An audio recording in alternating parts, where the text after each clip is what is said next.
All right, it's once again a special edition of Plug a Graduate. This is where it started. The idea from the institution was, let's plug the graduate who are graduating from institutions and are not able to get jobs. I'm your host, ladies and gentlemen, and the LGBTQI plus communities. I'm Obakeng Moeketsi, and I'm not alone here. I do have it to me. Absolutely. That was quite inclusive there. I have to say that it's absolutely commendable. Now, I think this conversation couldn't have come at a much more better time, looking at the unemployment rate in South Africa and the conversations around the skills mismatch, especially amongst young people. Yeah. I think these are some of the imperative conversations to have. Of course, I'm E.M. Isaac. And we've decided to bring in some seasoned professionals, people who are leading in their respective industries. So for those who are amongst the audience, please feel free. If and when you do have a question regarding anything that may be said by the idea of making sure that TUT, as a leading institution in the country, is still returning to school because they couldn't get the job. Some are arguing, I probably studied the wrong time. Some are sending applications that are not considered by employers, and you begin to wonder. Absolutely. So, looking at what some of the experts are going to be talking about or confessing about, I think it's really important that we find that I would say we, come up with ways in which we can bridge the gap that exists between, I would say, theoretical knowledge and practical skills. I guess that's some of the other, I think one of the reasons why we have such an alarming unemployment rate. People are saying, you know what, although we have went through this phase, although we have, let's say, got our qualification, there's still a concern about us not being adequately prepared. I think the other thing that comes into the conversation when we speak about unemployment, it is the issue of and that you are able to, let's say, undertake whatever duty that is going to be assigned to you in the workplace. Right. And this gives you an opportunity to get into an employer's mind. So you'll do well to take note as far as that is concerned. We are on WhatsApp, and this is a Plug a Graduate feature. It's a special talking about programs that they do have with regard to rejuvenating and resuscitating a township economy. But if you go back to the townships and ask people who are battling hard, applying for that sponsorship, you get a sense, applying for that funding, you get a sense that there is a gap to reach here today. Absolutely. Although we know that there are opportunities out there, or there are funding opportunities, especially, I've had a lot of young entrepreneurs in the township crying about the issue of not getting those funding opportunities, right? I find that there's also a gap of knowledge. There isn't any accessible, although they can go on the internet to search, the information is not adequate to get them to that particular point where they can get those funding opportunities. Yeah. So I guess it also opens up a platform where we get to ask some of our experts, how can young people who are, grappling with say, you know what, now I think it's better for me to venture into the entrepreneur space, right, the entrepreneurship space. Yeah. How can they then go ahead and secure funding? Let's say they want to grow their business. I find that, there are two, let's say, amongst others, there are two types of people who would want to start a business. One would say, I'm starting a business because I want to mitigate the impact of unemployment on me and my family. Yeah. And another one would say, I have identified a problem in the market, and I think that I can do this for a long To then can tell us as to what do we really need to bring down the level of unemployment. It's one thing to acknowledge unemployment is a problem. It's another to wait for a solution. Absolutely. But it's another thing as well to be part of the solution. In fact, to be at the forefront of providing solutions to the country. And I think Plug a Graduate intend to do exactly that. You are welcome. In case you've just walked in and I see people will be trickling in, we'll have some guests walking in as well in a moment. And I'll tell you once again, we'll have our online audience joining us. If you do have a question, I'll tell you now. If there's ever been a perfect time for you to ask a question, now is. Having said that, we do have very, very seasoned professionals who are going to be joining us here. Listen, another interesting part is from one Tabo who'll probably come here and speak on that particular matter in terms of how to start a business. We all want to start a business. I'd like to start mine. But it is the how part that I think gets to a lot of people. I mean, we've seen many businesses, especially during the COVID-19 starting. And even within the space of 2 years, those businesses have collapsed. It is the how you maintain your business part, because part of what you do is not only to start your business, it is incumbent upon you as well. In the same way you would raise a baby, your process, your focus is not only on parturition, but it's also to ensure that that baby does grow. Quite apart from growing, is to make sure that baby is becoming a functional member of society. The same principle for me does apply to business, but do we know how to do that? In a business setup, it may come across as a it's a different kettle of fish altogether. Absolutely. So whenever you think about it, it's easy.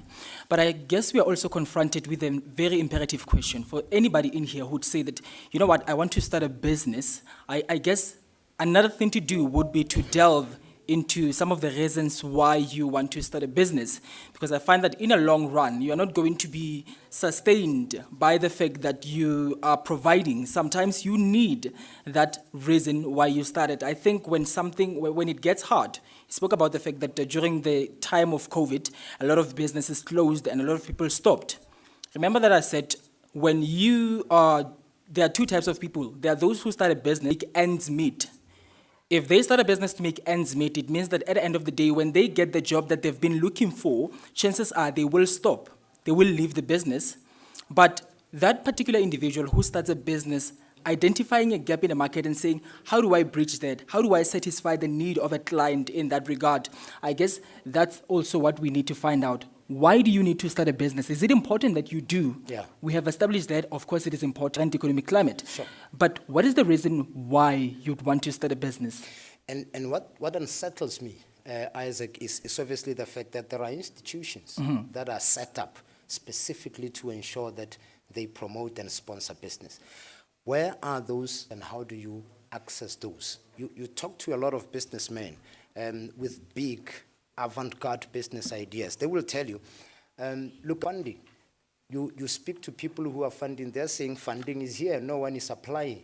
That for me speaks to a gap that we all need to be worried about. Then you begin to wonder, what if every office accessed somebody on the ground who's looking for that funding? Welcome our guest and welcome the student and the graduates if they're here.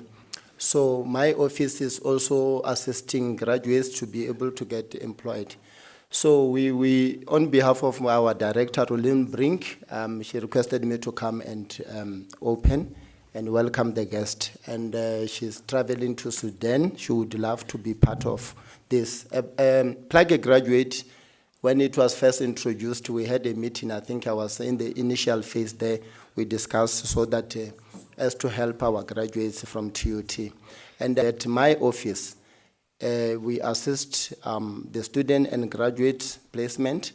And then I can see the number is good that I can be able to maybe sometime next. How you easily get connected, like you said, because that's his role. Let's bring in Papama Tisikawa now from the Office of the Vice Chancellor to really set the tone for us here today in terms of why we're here. Papama.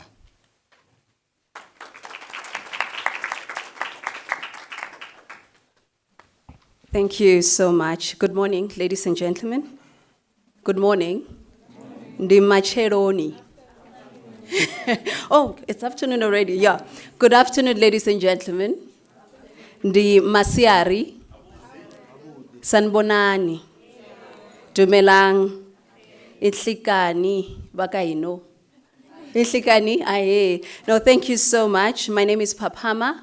I'm the spokesperson of the Tshwane University of Technology in the Office of the Vice Chancellor. I'm extremely honored to be part of this event, this movement that seeks to empower graduates of the Tshwane University of Technology, that seeks to empower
FM.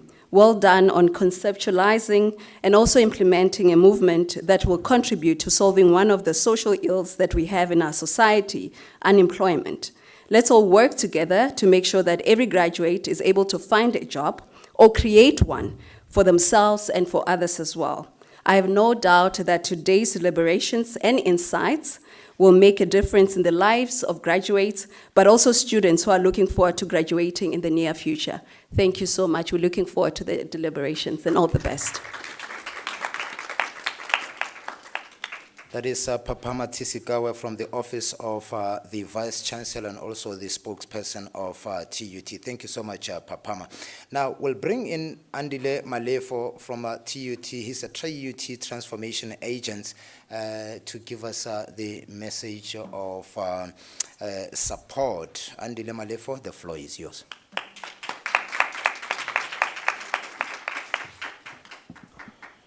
Thank you very much.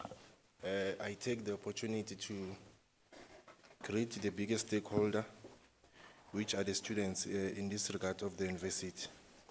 I take the opportunity once again to appreciate the presence of all the private companies being here today. We take this opportunity as well to thank God for giving us the time to be here and also to be together, to come and have some deliberation. We take the opportunity to encourage all of you that you are here today to be able to come and engage with these different companies. Feel free and have some deliberation with them, pose some questions, pose some discussions, so they can be able to empower you, they can be able to give you some light, they can be able to give you some clarity. I don't have much to say, but the message of support is that we are with you, and then we're also encouraging you to feel free and to be able to have some good deliberation.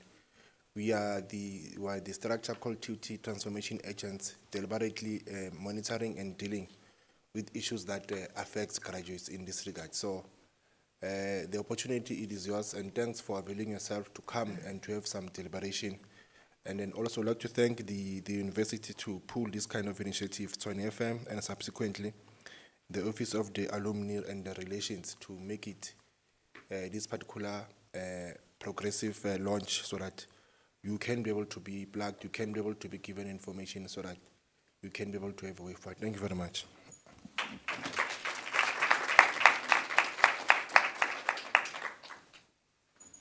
With the pleasantries out of the way, it is time now to get to the nitty-gritty, the bone and the marrow, the crux of the matter. And we are going to bring in some of the leading experts in the industry, people who have walked the journey, to tell us exactly how they reached the destination.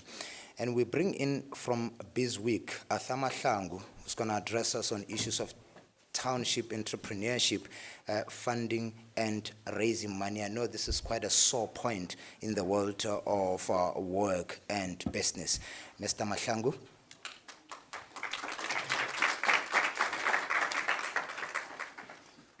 Good afternoon to everyone, and thank you for having me here, guys. In 2016, I've come full circle. 2016, yes, and the last time I spoke after Andile was actually in 2016 when we were speaking at a res event.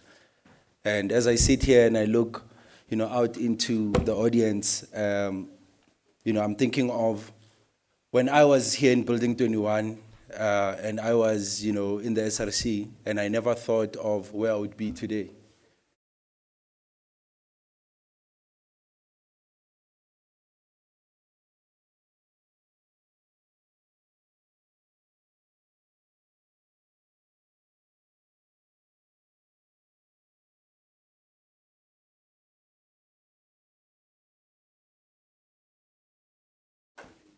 I went to TUT. I graduated with a National Diploma in Food Technology, 2012. 12 years later, I'm nowhere near the field that I started in. So, after leaving TUT, worked, started a business, failed, was depressed, came out of the depression, and I sought to follow the dreams that I was running away from. So I started my own business again in the software space. No formal education in the software space, just a lot of self-studying. And I'm giving you the background so you understand how I got to a point where I could be in entrepreneurship and raise funding, right? So today,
Well, you can fire that to Mr. Mahlangu. He's more than willing to answer those. Just before I let you go, and as we make space here, Mr. Mahlangu, to see whether anybody who is business-minded might have picked something of interest from what you said. I found it interesting that you mentioned issues around your desire to help people. And that for me brought into mind the issue of how important is mentorship, because basically what you are trying to do is to mentor this prospective businessmen, give them the tools in terms of how they succeed. How important, even in your personal story, has mentorship been and going forward as well in terms of creating a successful business? Yeah, that's a very, brilliant question to ask of mentorship, and I find it that it's, first of all, it's very important. I found that people have a problem with people that know more than them. I don't understand. I don't understand that thing, because when you have someone next to you or in your life that knows more than you, it means that your journey is going to become easier. And that's essentially what a mentor is there for. You need to find people that know more than you in what you're doing. The reason, the only, or not the only, but the main reason that I made it was because I realized that my deficiency is in this software space. I don't have the things that need to be had. I need people who know more than me to come in and make my journey easier. So mentorship is one of the key ingredients to succeeding, whether it's business or you have academic mentors here at TUT as well. The university is basically saying, this person has done this subject before, and we are giving you access to this person to help you make things easier for yourself. So you must never see mentorship as, or feel like you are being belittled because someone knows more than you. Sure. Yeah. Yeah.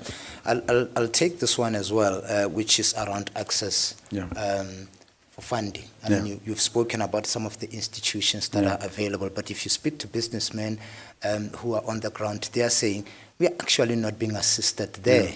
Is yours a lucky story, or are these institutions really accessible, and how do I easily access those? They're really accessible. I also used to be on the other side and say the institutions, they don't assist, and the issue, but having engaged with them, I understand how they operate now. Yeah. Remember, how we think things should operate is not how they operate. First of all, the institutions, all of them, whether it's NYDA, CIFA, IDC, name them, they have a set amount of financial analysts. Just to make a practical example, they have a set amount of employees. So that means they'll have 7 financial analysts who have to go through 2,000 applications. And that is a manual work. So obviously, it's going to take long. Sure.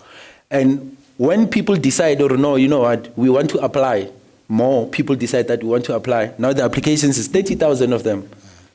They're still going through those applications. Sure. So there are still those modular things that make it difficult for them to give a response as quickly as they should. 1, 2, we are quick to, when we talk to these guys that are supposed to be assisting us with finance, to bash them and say, but I put my application in 6 months ago. But we don't understand the processes and the pressures that they are facing. And on top of that, whenever you apply for finance anywhere at a DFI, that person who is going to be allocated your application, they are the ones that need to go stand in front of the investment committee and say, this is an application here, OBK, in this business. I've been through this application. I've interacted with OBK. This is the strength of this application. This is the weakness of this application. This is how we can mitigate the risk. And I think you guys should finance him. So do you think that if you are engaging with this person and you're already bashing them, do you think they'll go and stand in front of the IC and represent you nicely? No. It's not going to happen. Another thing, developmental finance institutions, once you are employed as a financial analyst, you are given a target to say, OBK, go and make loans worth of 50 million.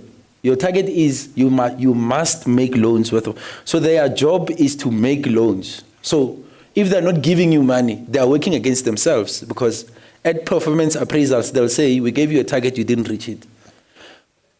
So it is not true that they don't want to help, because everything, the way their work is set up, their job description is set up, they have to. And if they can't spend that money, they have to go and account why they can't spend that money. So it's always about how we think things work and how things actually work. So these guys are there to help. The money is there. We just need to rise to the occasion and create better business cases, be better business people, create better relationships with them. Because when you are speaking to a financial analyst and you tell them, yeah, this is my business plan, but I'm not sure here. This person has seen 7,000 business plans that have to do with car washes. They will tell you, yeah, this thing is not going to work. They will tell you, I'm going to have a relationship with them. They'll tell you it won't work, because I've seen 15 applications, they speak about the same thing. I took them to investment committee, they were denied. Up to you to figure out how do you best work with them so that they can help you get access to the finance. Then touching on issues of township entrepreneurship, as well as funding and raising money. CEO and founder of Bistwick. Let's give him a round of applause. And now, without much further ado, let's bring in Kayakazi Maglavu, who will talk to us about the ABCs of banking. Kayakazi, please join us on the floor.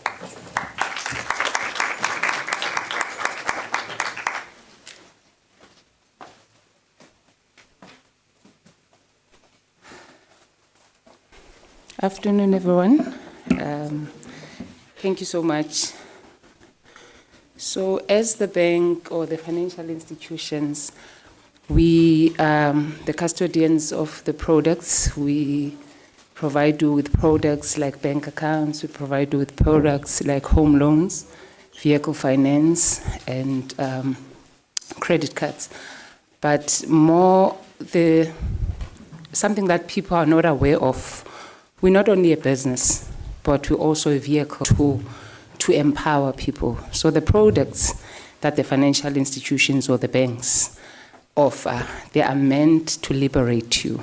So I just want to touch on the ABCs of banking to say, how can you use those products for asset accumulation? How can you use those products for enhancement of your future or to build your financial muscle? So ideally, the products that you should be looking forward to are the products that are going to accumulate things, or the products that are going to appreciate in value. If we're talking about a home loan product, for an example, it's one of the vehicles for asset accumulation. So that's something that you should be looking forward to. If you're talking about a vehicle finance, it's something that is going to be convenient for you. Is going to take you from point A to point B. So those are the kind of good credit that we offer. Take you off your path. It can easily take you off your vision, because now you kind of like live the life you cannot afford, because there is this credit that's available at your disposal. And if you look at a personal loan, for an example, it's one of those popular things that people often go for because it's easy. It's easy for you. It's accessible, and more often than not, you get a maximum credit limit on it. But the last thing people think about is, how is this going to set me back? What is the interest? When in terms of repayments, I'm paying capital, I'm paying insurance, I'm paying interest. So how is it going to set me by? So the first thing you should do when you look for banking products is, how is this going to advance my life? For an example, if you are going for a credit card, are you going for a credit card? How is that going to work for you? Gone are the days where you go to a bank because you want to support the bank. You need to take the products that are working for you.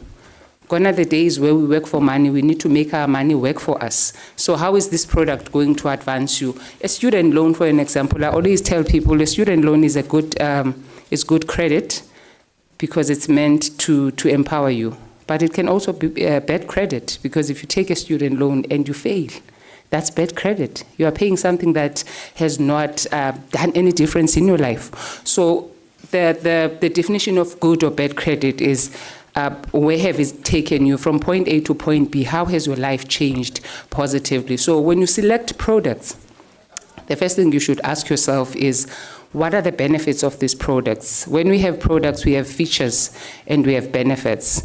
So during my days, which was a long time ago at tertiary institutions, we had all types of retail accounts. So when you open your purse, people would see your Foschini, would see your Woolworths, you see famous. But it was setting you back, because as a student, you know, there's so many mistakes that you make. And one of those mistakes that I made was in terms of repayments, you just not repay it according to the agreement. But remember, what you do is that every time you skip a payment, whether it's on a banking product or it's on a retail account or it's whatever credit that you have, you're writing your own affidavit. You're just saying, I am not trustworthy, I'm not accountable, I do as I please, and it catches you up, catches you with you in the future. So instead of selecting the popular products, instead of selecting a check account that you can use to go to a lounge access, when you're flying, if you're not a frequent traveler, why would you take something that is not going to benefit you? So you'd rather go for a product that you know is going to benefit you, a product that you know, for an example, a check account that is going to contribute towards building your credit score. You go in and when you go for a vehicle finance, I mean, when you want a car, the first thing you should think of is, in terms of convenience, is it cost effective? Is it fuel? Is it economically when it comes to fuel? So you don't go for the most expensive, so that every time you drive, people, they look and they turn around and look at you. But you need to look at something that is going to be on your advantage. It's going to be cost effective, but it's not going to set you back. Then when you look for something that's going to appreciate in value, which we're talking houses now, you can look at the type of the house that you want. Is it in a good area? Is this area likely to be developed, or is it already being developed? How likely is it going to appreciate in value? So another thing that you also need to look at when you look at banking is the relationship that you create with the banks. It's very important. Create that healthy relationship. Communication is key. When you have bank products, you know when you are likely to fall into arrears, whether it's terms of repayment or life has changed. So be proactive and go to the banks and say, my life has changed, let's come to the negotiating table. If for an example, you want a decrease in premium or a decrease in insurance, it's something that needs to be negotiated way beforehand, before you fall behind, because the risk of neglecting communication is that it can dent your credibility. You can get listed, you can be seen as a slow payer, and those things, they affect you in life. Now, everyone who's looking for prospective employers or employees, we look at what kind of a person are you, what is your behavior when it comes to money, how do you carry yourself, and how likely are you high risk, are you low risk, can you be trusted? So that also goes back to the way you manage your money. Remember, the finances are the engine of your well-being. So your banking products, they speak a lot about what kind of credit do you have? Do you have just the revolving credit, because that's the kind of life you are, or you've got the credit that it's about wealth accumulation? So those are the ABCs of banking.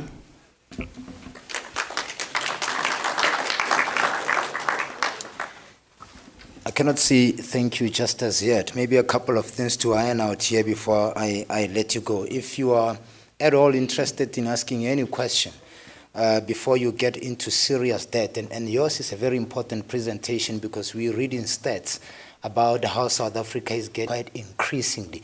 And I think that's an important message. You've spoken about a number of important issues here. and the consequences of not communicating with the bank, because that's what a lot of people do actually, is that if they can't pay the debt, they run away and maybe try something at another bank as well. What are the consequences insofar as that is concerned? All right. Remember, when you run away, you just run away maybe with your number or anything, but you don't change your ID number. A lot of people, they're like, I'll change the means of communication. I'll change the address. I'll change my cell phone number. But you run away with your ID number, which you already have. Because now we can't get hold of you, we go legal. Yeah. And when we go legal, that stays under your credit. That stays under, when you look for employment or you look for investors, they always do background check on you. And background check includes that. What kind of a person? Are you responsible? Are you accountable? Can you be trusted? Can you handle your finances properly? So the consequences are that you might have your name in a bad state, and which is something that you don't want. Right. Talk to me about the low risk and the high risk, the difference in that and how you determine that. As a person? Yeah. Like how? Okay. Yeah. So a high risk person is a person who doesn't keep up to agreements. It's like you roll a dice and say, if you're lucky today, if I wake up on the right side of the bed, then I will keep up to my end of the bargain. So a low risk person is that person that keep up to agreement.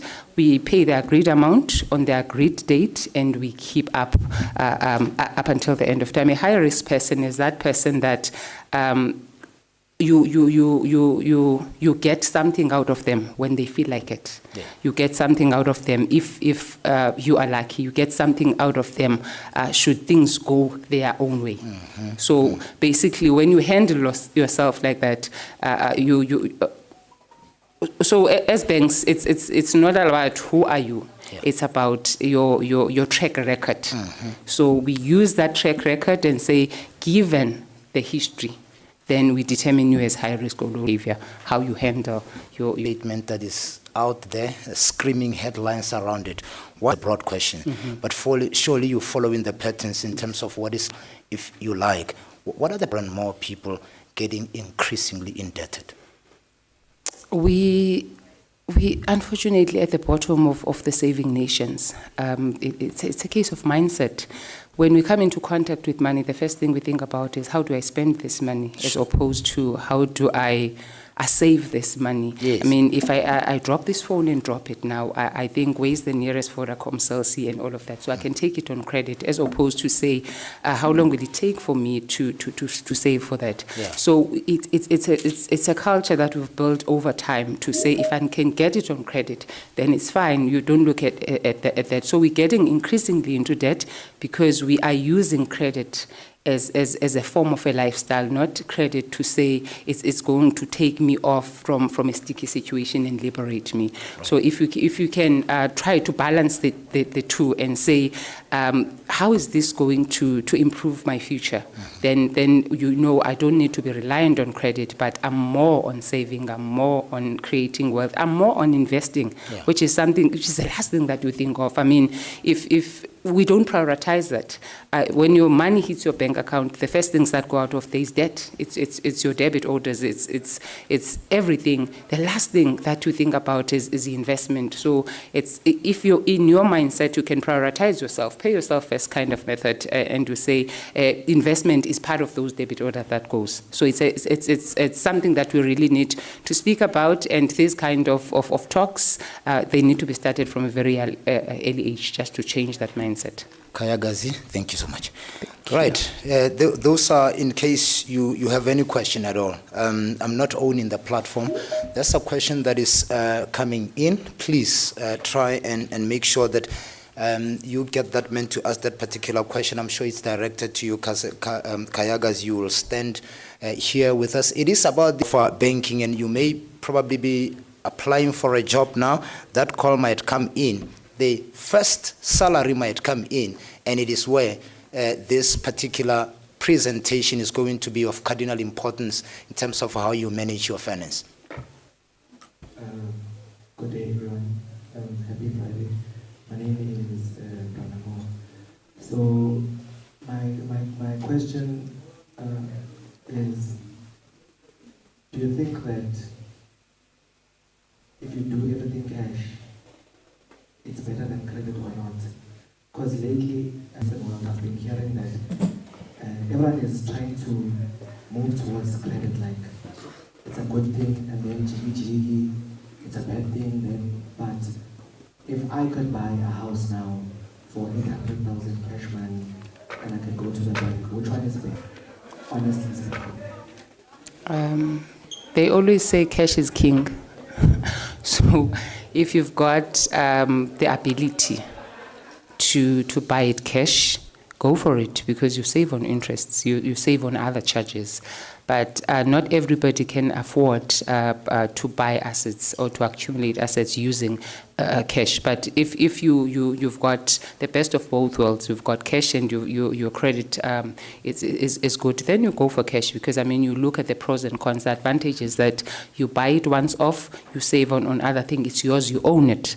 But the reason we go for credit sometimes it's a matter of affordability, and credit is not always a bad thing. I mean, you use credit to build your paper trade. You use credit as a form of moving from one point to the next, but you also use credit as a form of your affidavit, because sometimes when you want to get credit, you must get credit. I mean, with the banking, we cannot just deal with an unknown person. We need to understand who are you when it comes to money, and the only thing that we can do that is to look at your credit history. It's a brilliant question. Is there anybody else who may want to ask a question here? I'm seeing no hand. Remember, this is Plug a Graduate Campus Activation, and we plug graduates. That's basically what we're doing. Am I seeing a hand somewhere there? Yes, Obakeng. Perhaps before we let Ms. Kayagazi go, I think it would be somewhat wise to pose a question. We're dealing with, let's say, people who are from marginalized communities who somehow feel excluded from the financial system. So how can they ensure that they build a good credit score so that when they go out there to say, you know what, we want to get a home loan or a car loan, they can be able to qualify? Okay. So depending on what's your goal for the credit. For an example, you don't want to get indebted just because you want to build your credit history. A check account is one of those examples where if you take a check account, it contributes towards your credit history. It works for you. So hence I was saying, when you select products, you need to have that in mind to say, how is this going to benefit me? For an example, you take a check account because now you are creating that relationship with the bank. A check account is one of those things because we charge you once off the bundled fees, but what you need to make sure is that you always keep it on a positive balance. That when that date for the monthly maintenance fee hits, we're able to take that money. And it kind of says, if you were to go towards installment credit, then you'll be able to keep up. So look at the product that you know, I've got this goal in mind, I'm going to use for that. Like a credit card, the previous question that I got. Also, if you are getting a credit card, you look at something that is going to be less expensive. So if you use it within 55 days, you know you need something, but after 55 days, maybe you'll get a lump sum. So you use it for 55 days, you repay it within 55 days interest-free. It contributes towards your credit history, and it builds that relationship with a financial institution. I see. Any question there? Itumeleng, I see no hand. Thank you so much, Kayagazi Madlavu from Nedbank, joining us here and having a conversation with us. Remember, this is Plug a Graduate, and it is obviously brought to you by TUT FM 96.2, as well as the Alumni-In-Class and the Directorate of Cooperative Education. You are also welcome if you are joining us online. I'm Obakeng Moeketsi. Well, let's bring in, thank you so much, Kayagazi. Is there... Kayagazi has presents to give. All right, presents to give. She's going to be asking questions herself. Okay. Already what she spoke about. Yeah. And if there's anyone who can take that question, she has gifts. She comes to deliver gifts. That's even spicier, I would imagine. Yeah? It's even spicier. Okay, so. let me get spicy then. Because we're trying to change this mindset, of being at the bottom of the lowest saving nation, what would you say during, I mean, we talk life stages, now we're talking about students that are getting ready to go out there into the job market. What are the first investment portfolios that would think would be suitable for your life stage? I'm just talking, what do you want to invest on?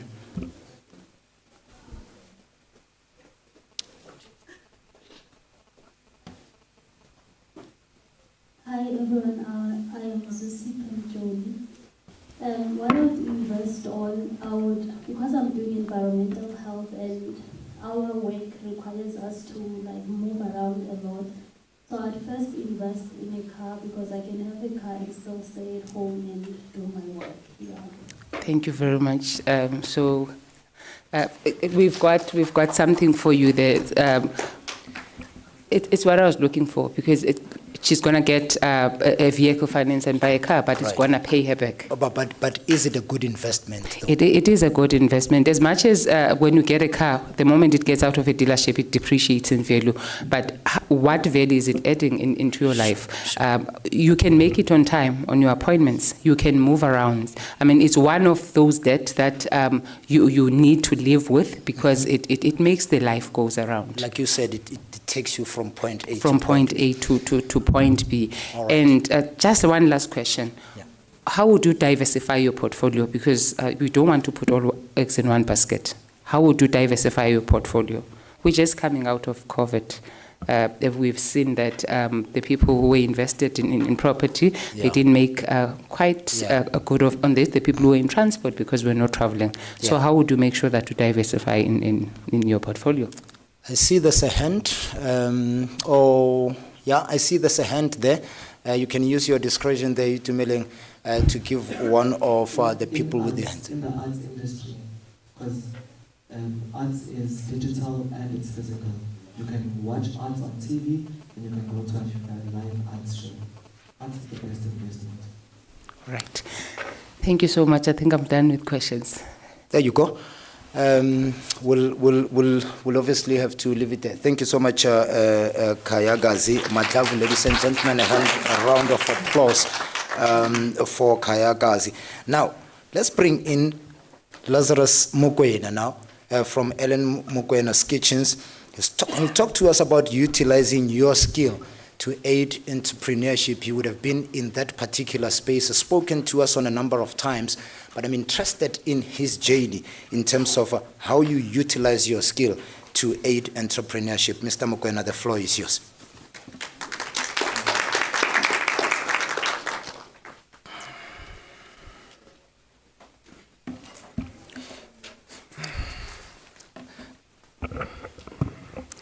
Thank you, ladies and gentlemen.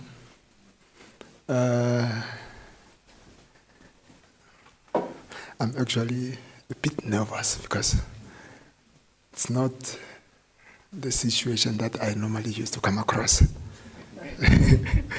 But I think I'll have to do by virtue of I was one of the people who were invited to come and share with you the knowledge that I've got. And I'm standing in front of you. My name is Lazarus Mokwena, the owner of Ellen Mokwena Kitchen Unit that is situated in Mabopane. And I've chosen to go through a faculty of skill in my life. And according to the way the life it is today, I think we need to face the truth. No one is going to be blamed for unemployment, that what we are aware of in the country. Our country, the whole country, is experiencing a very big problem. As I'm standing in front of you here, as a Plug graduate, I feel very shame, I must say that. By virtue of you'll be graduating, and it's not that when you graduate from the profession that you'll be graduating from is that you'll be having a smooth life. For you being graduated for your profession that you are busy with, you'll be entering into a very difficult moment by virtue of the situation that we are facing. I just want to put it straight. For unemployment rates that we are on today, there's no one who has to be pointed with a finger. We are looking at the technology that is in our country.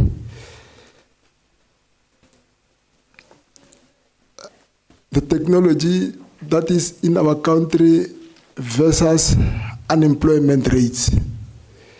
Our government is talking about creating more jobs for all the people who are scattered around the institutions. We are all scattered. All the institutions are full of people who are actually doing their profession for tomorrow to be employed. But after they have graduated, there's no job for them. I've chosen a skill profession, and I'm standing in front of you not representing the company that I'm working for. For the company that I'm working for, I'm a director. I'm actually a CEO for the company. But as I'm standing here, I'm representing skill work. And I want you people to hear me that the skill work is not something, it's not a profession that is actually recognized by the institutions, and it's not recognized by the academic people. And all the people, we actually rushing to academic, of which we respect academic. And academic, it's a very smooth way to go to a better life. So the only thing that we actually looking for is to try to find out the solution for this unemployment rate that is in our country. Because we'll be chasing our government, trying to say government must create jobs all the time. It will be like we are looking for government to create jobs, whereas ka Setswana ba re go tshwana le Tshwane. Wa tseba Tshwane? Tshwane ha e tsena mo moshimong ke batla le nkutlwe pila. When the monkey enters into the field and is going to collect mealies, it takes 1 milli, put it inside here, and then when it is going to take another milli, it opens and it takes another milli, and then that one drops down. And then at the end of the day, that monkey, when it ends up at the end of the field, it ends up with 1 milli. So in the government, like the way they are doing, they are trying, I must be honest, and we're looking at them. They are trying to create jobs. If you can look at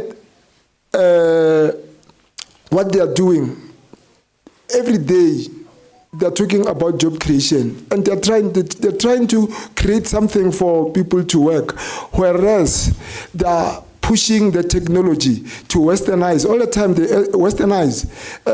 This side, they create jobs. They try to create jobs. This side, they put the technology. These two things, they cannot come together. All the time, if you can look at these things, I just want you to check. You are in academic, and if you are in academic, your life is going to be westernized. And when you talk about westernized, we talk about simplifying things. And that thing of simplifying things, it's the one that it's fighting our job creations. By virtue of what? You must listen to me. Today, we've got 100 people who are working on the street, try to do a tar or try to do something. Maybe they are using a physical body or whatsoever. But we want the improvement in technology. And what is going to happen? They are doing the excavator, they are doing whatsoever, and that thing on itself is going to be operated by one man. Automatically, what is going to happen? A job creation is going to suffer. So, what we are actually looking for here is a solution. What is going to happen about a job creation? If someone decides try to push job creation, someone decides try to push a technology, these two people, and obvious, the ones of technology, they will always overpower a job creation. And job creation, it will suffer all the time. It will go down every day up until you are died. So I've chosen, the message for me, for the academics, is that even if, but for the fact that I was invited in this platform, I have to protect my portfolio, which is a skill work. And I'm not going to discriminate, and I'm not going to criticize. I'm not here to criticize. I'm not here to discriminate, but I just want to show you some things that we are not aware about. I've learned a lot of things from being a skilled worker. I'm a cabinet maker professionally. I think you should give a hand of applause. When did you hear someone say he's a cabinet maker professionally? It's for the first time, I think. And you mustn't expect that kind of language that you speak with the academic, because we in skill work, we've got our own language. Even if my English, you find it the other way, don't rectify it, because we've got our own language in skill working. So you've got your own language in academic. And let me tell you something. And I once attended a gala dinner with my profession of being a cabinet maker. And that gala dinner was attended by people like you, the high-profile positions. I look at the program today, and I found that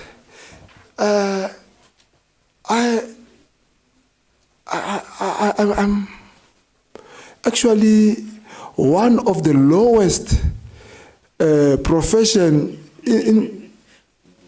amongst all. And then I said, why did these people invite me to be part of this? Because they were supposed to take one from those who are sitting and come and deliver to us. But for the fact that one saw me like a potential person to come in front of you, meaning that there's one, because I'm not here for everyone.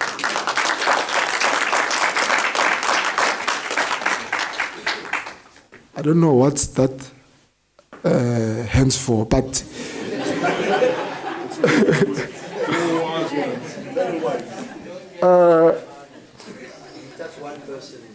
yeah, so if you think I'm here for you all, then you are wrong. There's someone whom I'm here for, and that particular person is just next to you. Can you look on the left, please? Look on the right, then you saw that person. We need to be fun, eh? We are not here to zwabola.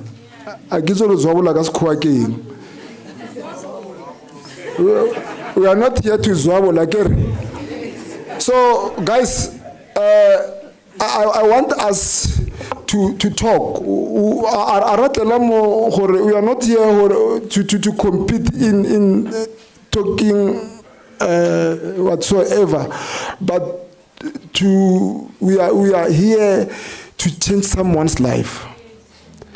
If we can find, because we are sitting with a problem that needs to be resolved. My dear people, actually, I'm talking to the graduate of tomorrow or the graduate. We've got lots of people. We need to face reality. We've got our families who are at home, and they are holding a very big certificate, and those certificates, they are under mattress. And for us to solve the problem, we need to face reality. And for me, the message that I'm going to deliver is to that comfort zone. It's not going to work for anyone. Let us see if we diversify. He gave a hand. You can give it to all.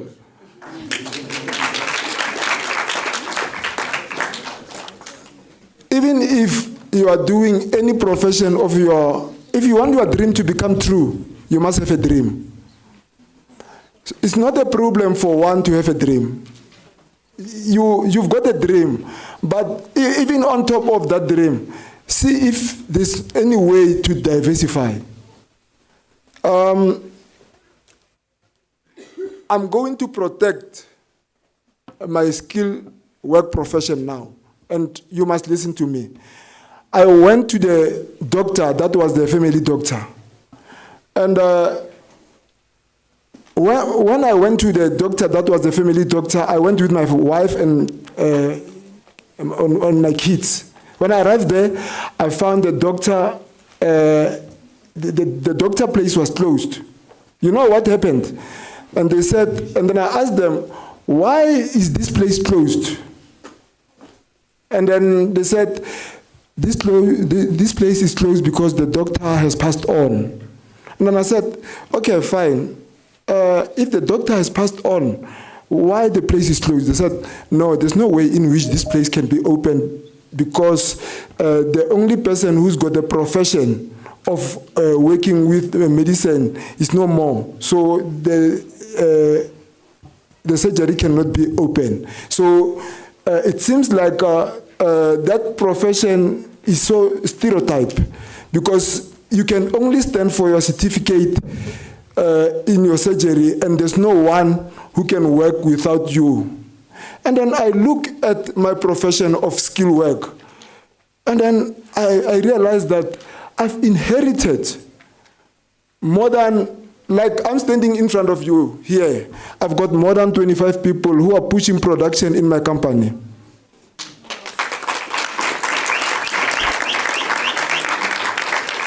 And those people, they don't have qualification. It's only me who've got that profession. And I've just inherited the skill to those people. So, my good people, we must look things with the other way.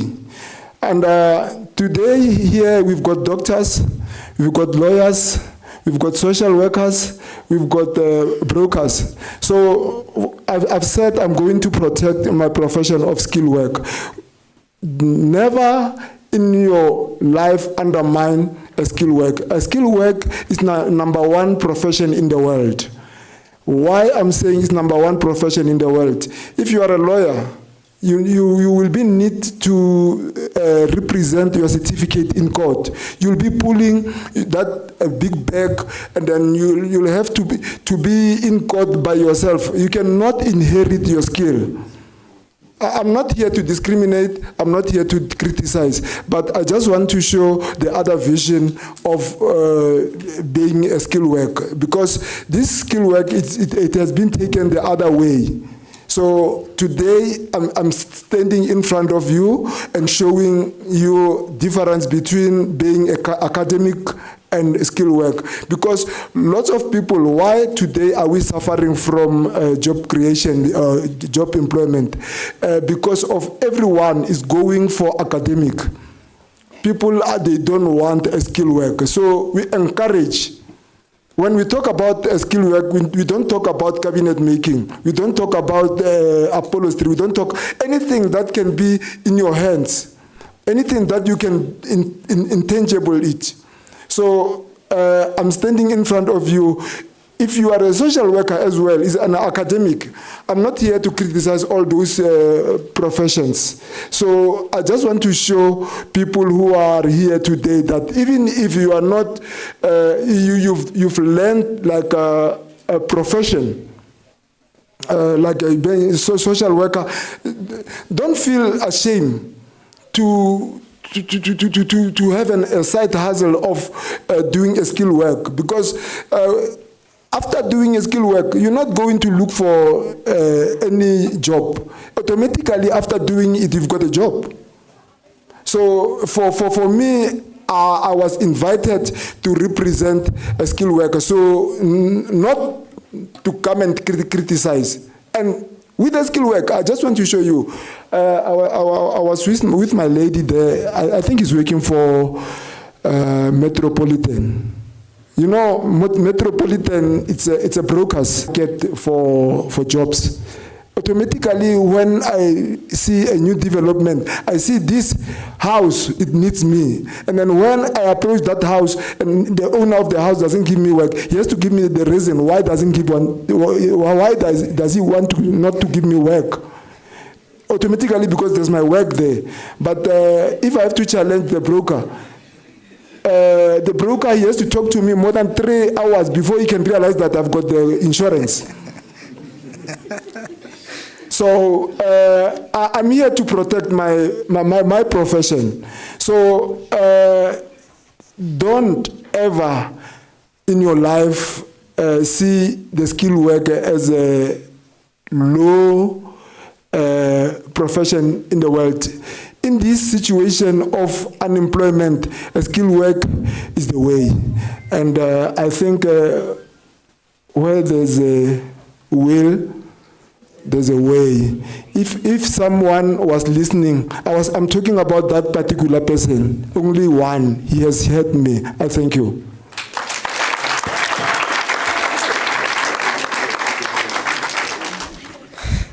All right. If you do have any question at all, he's not going to give away any kitchen board, not as yet. But I see there's a question there, Isaac, 2 of them to be exact, and then we will have to move over 3 to be exact. I'm sure you'll take both a little briefly, Mr. Mokoena. Okay. Let's start by addressing your name first, and you can fire your question. Yes, thank you very much. I'm TJ Daudune. And I would also like to thank the presenter who just gave us another side of skilled work, because once you find yourself in academics, you have a problem of intertwining the two. I would say that because at some point, one really has to intertwine the two so that they can work. Remember, already in an academic space, something that we cannot shy away from. But what would be your advice in terms of intertwining the two to create a way forward. I thank you. Right, Mr. Mokoena, you can try and address that. Do we have another hand? Yeah? As they take that particular question, Mr. Mokoena, you can address the one that is already asked in exactly 2 minutes. Thank you, my brother. I've heard the question. You seems to become interested in skill work. I'm not quite sure actually if you, I wish to know what profession are you, but if you, there are institutions that teaches the skill work. If maybe I've understood your question clearly, there are institutions that can teach us the skill work, and what I like about teaching the skill work, we at skill work, we learning things practically, and then you don't take time. Most of them it's less than 3 years, and then you. Tshwane North Technology, I think they've got more of skill work, and then I've learned at Furniture World Training Center where they teach everything. They teach upholstery, they teach cabinet making, they teach different kinds of skill working, and there's lots of funding in the government. You make a research in the website. There you go. I hope you are answered there. Apologies for curtailing that. I saw the hand up. Start by addressing your name and you can fire your question. Okay. Thank you very much to the panelists and the presentation, quite a compelling presentation by Mr. Mokoena. My name is Gift Machining Engineer, candidate engineer, according to EXA credentials. I think, Mr. Mokoena, my question, before I even come to the question, I want to make a notion that I'm not sure if maybe I understood properly. What I know for a matter of fact is that the artisan's trade, which I think is almost similar to what you're saying, whereby the trade that you present or you do is presented by the work that you do with your actual hands. We are talking about technicians, we're talking about artisans in the world, of course, I mean, so it is of critical importance that in this unemployment, right, youth unemployment, right, graduate unemployment, we need to look into professionalizing, in my own opinion. I want to get your view on that. Professionalizing the skilled work as you are trying to present. Actual artisan and trade that is done in colleges, but also another form of we need solutions, innovative solutions to deal with unemployment. What challenges, because you see, another issue that we find is that you always link, or we've had this assertion that no, there's government funding to assist with trades that are from the informal sector or the not so-called skilled work. But there's so much red tape in that. I just want to get from your own experience, how do you get through the red tape? Because for one to conceptualize of your business, to actually implementing your business model, to it being a success, there's different layers and there's different red tapes. I'm interested to understand how did you overcome that for you to now work in business model that you can actually, that, but actually make a living and possibly employ others in the process. Thank you very much. It's a mouthful, but I'm sure you had the question, Mr. Mokoena. Thank you. The first thing, when you get into, like your question, like the way I've read it, is that how did I come up to the level I am? And the first thing, I've started with lowering my dignity. I don't know if you understand me. The first thing, when you work in a skill environment, and when you start to work with people, you need to understand people, and you must know that in the world of business, first understand what kind of the business are you running, and understand the environment, and understand what does the business needs. If you can understand what does the business needs, you will arrive. You're going to lower your dignity, and you're going to understand the customers. You're not going to understand the customers in one day, but gradually so you'll go into understand the first customer comparing the second customer, comparing with the third customer, and then all those customer, and you bring them together, and you try to find solution within all those customers, and you find one solution, and then you see how can you run up with that one solution, because you cannot try to satisfy them all, but you have to try to do a collaboration of all customers and try to run with one source, because running a business that you deal with people is not a simple thing. Our business started at 2006. Today we are in 2024, and I've passed the stage where I was employed more than 30 people.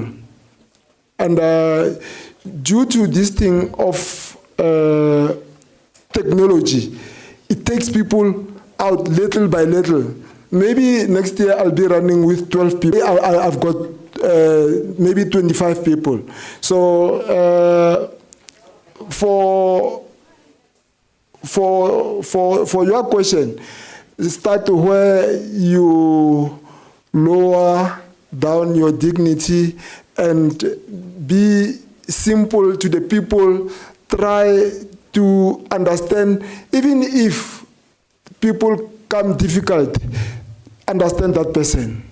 Don't ever take any person that, in business there's no difficult person, but you need to understand each and every solution for that problem. 2 minutes, Mr. Mokoena, to respond to that. Okay, no, it's just in addition to what Mr. Mokoena is saying and what the brother they asked.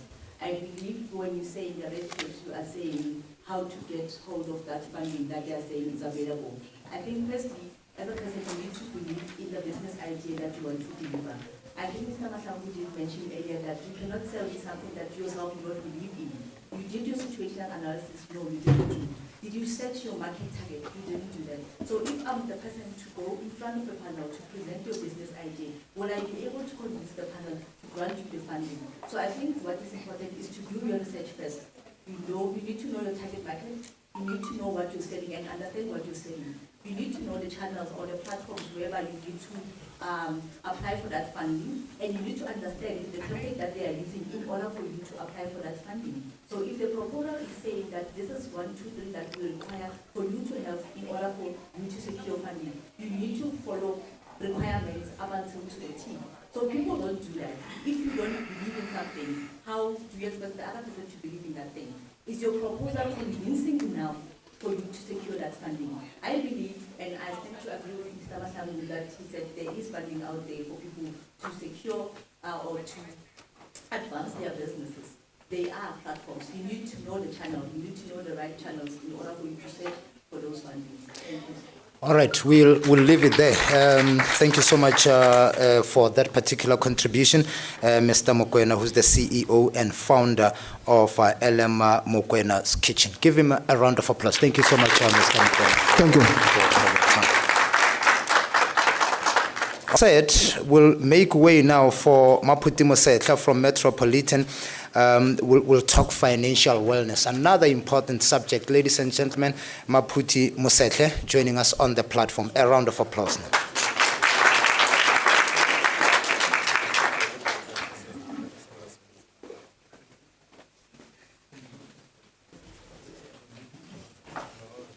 Good afternoon, ladies and gentlemen. Thank you so much, our program director. Firstly, I would like to introduce myself. My name is Map. I'm a branch manager for Metropolitan, a branch situated in Mabopane. My role is a financial advisor. I'm very pleased here today to come and share to plug our graduates in this financial industry that I'm in. I'll share my experience with you. Firstly, I want to share my experience where I've started my journey as a financial advisor until as I was promoted to become a branch manager. When I started working, when I was actually in tertiary, I was studying to become a marketing officer. I studied marketing management. So in my marketing management, I did not know that I'll be able to develop a career in financial management, financial advisor in the insurance industry. What I started doing, I started working in the company called Korema Consultancy. I was a marketing officer. I was working with community development projects. I was just actually trying to market their products. That's when I developed love to come and work with communities. In that role, it taught me a lot. It taught me to become an entrepreneur, as well as my passion. I've identified that my passion is to identify the need in the community and what can I offer as a person to the community. So when I started working for the insurance industry, I actually achieved my goal. I forgot about what I've studied, but I developed a career in insurance. So my take is, all the graduates who are here, I just want to congratulate you of who is Metropolitan and what are we doing in Metropolitan. Metropolitan is one of the largest long-term insurance company in South Africa. Our ambition is very clear, is to empower every household with our products. We offer more than products that I'll also share. Financial advisor in Metropolitan. Metropolitan is one of the entities which is under the umbrella called MMI Life. MMI Holdings is, we merged with 2010, we merged with Momentum Life. We collaborated in our business because in Metropolitan, we dealt with long-term insurance and Momentum dealt with short-term insurance. So we are definitely basically servicing different types of markets and different households, people with different household income, meaning we offer our services to the lower income market up to the higher income market, as well as the middle income market. So my role as a financial advisor, when I'm sitting with you as graduates, I just want to share with you. Our previous speaker mentioned that when you start working, you are already in debt. One of your institutions offering you loans to study is a key. That's the debt that anyone can say, I acquired this debt because I wanted to equip myself. But you cannot start working by going to start debts that are going to actually become a problem for you, that you end up going to be not credit-worthy in the environment. When you start working, I know most of people, when they start, somebody mentioned, I'll firstly buy a car because it's a necessity. I think you are talking about a car that will take you from point A to point B. In a 3-liter car, it becomes expensive. Then you start having debts. You start having credit cards, you start taking loans, your life becomes shattered. And remember, you have started work, you are having your first check, you work for 3 months, now you are able to take a loan, you are able to do anything. It's very careful with what we are starting. I'm going to share with you my role as a financial advisor. It's not to sell policies. We know many people. I just want to share with you. As a financial advisor, you can learn a lot from people who are actually called financial advisors. When you start working, you are basically going to start to have a family. When you start a family, you are talking about kids, house, and all the needs that you need as a person to start your life. So when you start working, you'll have a salary and your wife or spouse might have a salary. It's important to sit down with a financial advisor to say, help me, I want to have a better life. If you have a good balanced financial planning, you'll have a better life. We have a speaker who also came from the bank who gave us a view about banking, which was a very nice information for us to start our life as graduates. I'm regarding myself as graduates now because I'm sitting with graduates. Okay. Basically, what I want to share with all of you is financial planning wellness. When we talk about financial wellness, we talk about you as a person sitting down, looking at your income versus your expenses. Most graduates, when they start working, they're already in debt. Or you are in debt, already in debt. We don't want that. I believe today this is going to change. I'm hoping I'm the people that I'm sitting here today. When you have your income as a person, you need to sit down and look at your expenses. What are my expenses? Basically, we have everyday life of paying bond, rent, school fees, transport, and other things. We say to you, secure your income.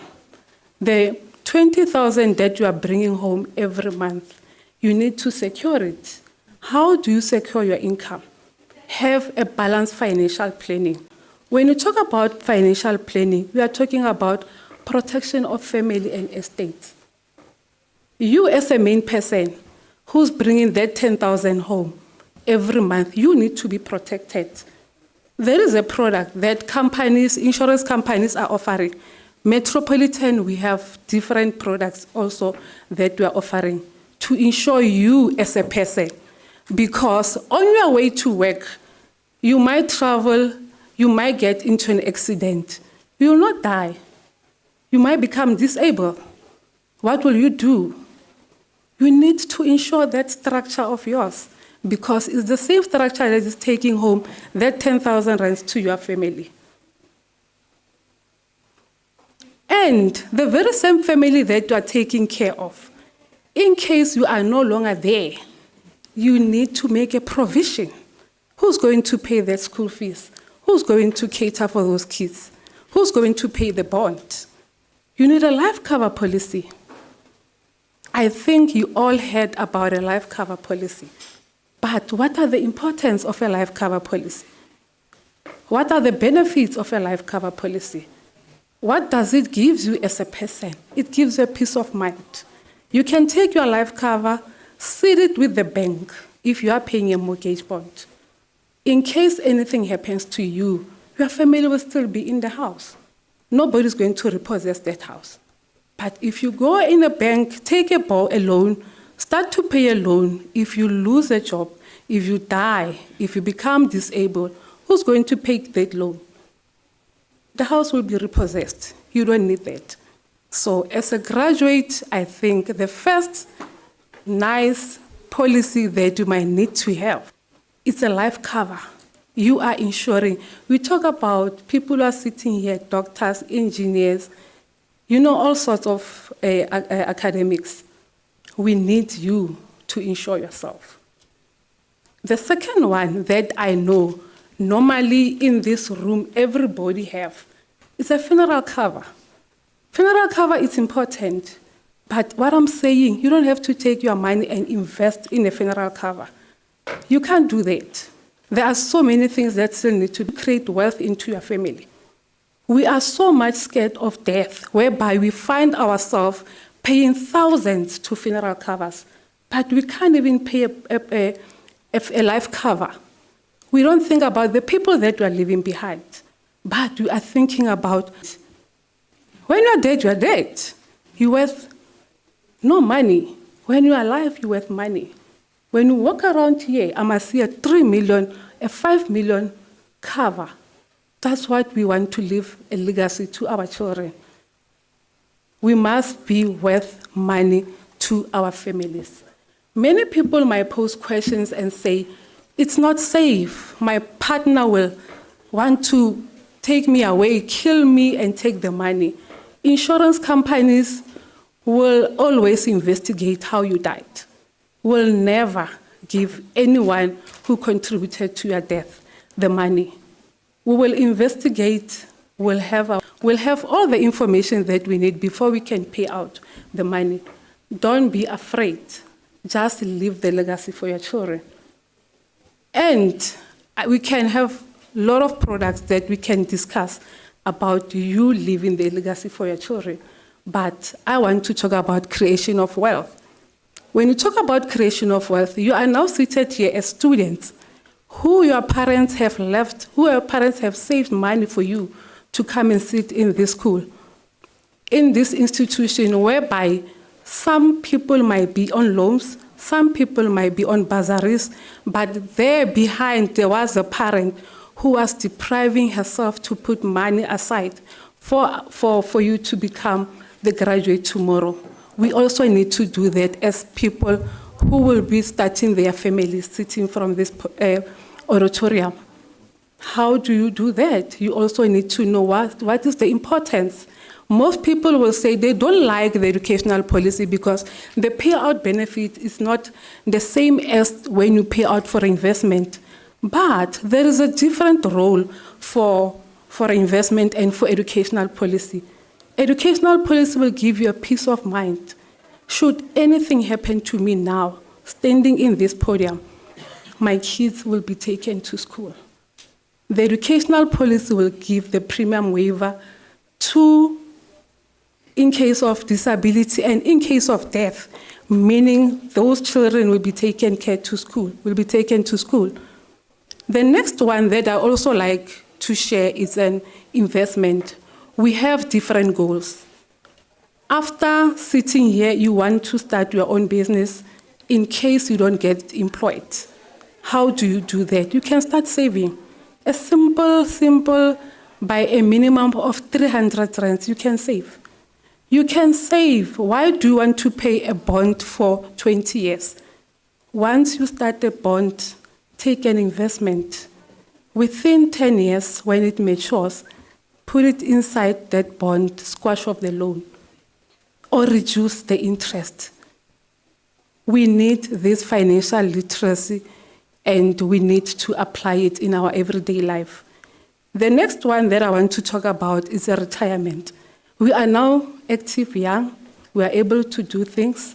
When we retire, there become an age, even if you are an entrepreneur, you are running a business, but you might not be able to go out to the kitchen and make yourself a breakfast. You'll need somebody to take care of you. You'll need to pay someone to take care of you. You don't need to be seated with your grandchildren or your children, but you can make a provision by a means of getting a retirement annuity policy. So when you are sitting with financial advisors, they can be able to assist you and give you the benefits of that product as well. We offer also hospital cashback plan benefits. We also offer products like transfer of pension funds, the GEPF, transfer of your provident fund to Metropolitan. Sitting with a financial advisor, we can discuss with you and show you how to save your money and leave that legacy for your children. Because you don't want to work for many years. At the end of the day, when you are not there, somebody decides on how your money will be given to your children. You can make a provision for that. Ladies and gentlemen, I'm not selling you policies. I'm sharing with you financial wellness. At the same time, the importance of a will. Everybody qualifies to have a will. You might think you don't qualify to have a will because you don't have assets. When you have a life cover of 3 million, you are worth money. You deserve, you qualify to sit down and draw a will. I also want to become practical. who sit down during supper with their families and have dinner on the table together, dining like you are in a restaurant? Few of us doing that. Some of us, when the husband comes, the food is already in a microwave. When the children comes, the food is already in a microwave. You have dinner alone. We don't reduce stress level. We need to educate our children about financial planning from a very early age. In Metropolitan, one of our vision is to enhance financial wellness in every household. Sit down with your family, have dinner together, teach them the importance. Most of women experience stress.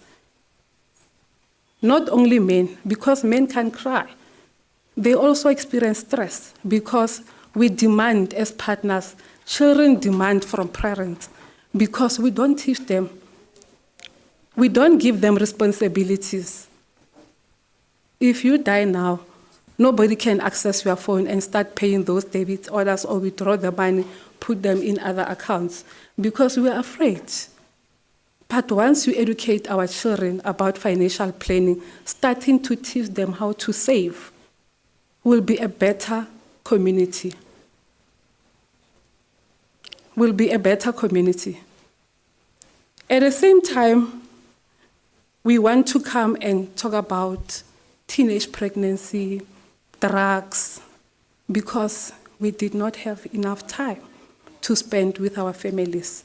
When you sit down with your children, start talking about daily activities, what happened during your day, you'll start to pick up things. And also when you start teaching your children that, you know what, once you take a lawnmower and go outside there, or you start sweeping that garage, you know I can still reward you, just to motivate. And you don't want just to reward the child. You want to teach the child the responsibility of taking care of their finances. Open an account for your child. Start managing. See how do they use that money. You know, today children are very easy with technology. Yeah? When I'm stuck somewhere, I can say, my daughter, please transfer so and so this amount. It's easy when you sit down and teach them when they're still younger. We are seated with graduates here. In Metropolitan, we have what we call collective shapers. I think it started 3 years back now, whereby collective shapers was one of the systems that we believe that the youth of South Africa need, the entrepreneurs, that we tried to check people who have skills, and we were giving them some sort of a funding to start their own business. It's a program called Collective Shapers. When you go to our website, you can also go and check it. That will also help you. Being a financial advisor can teach you many things. When you are seated with your financial advisor, you can also learn that if you want to start getting married, what type of a contract should I enter into?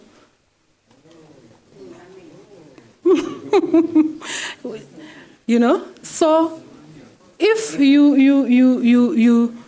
know, there are things that will make you think that are not important. When you get into a relationship with a woman, you start having a child together, and you start paying a lobola. Then you leave the woman. You start getting another woman. You marry the woman.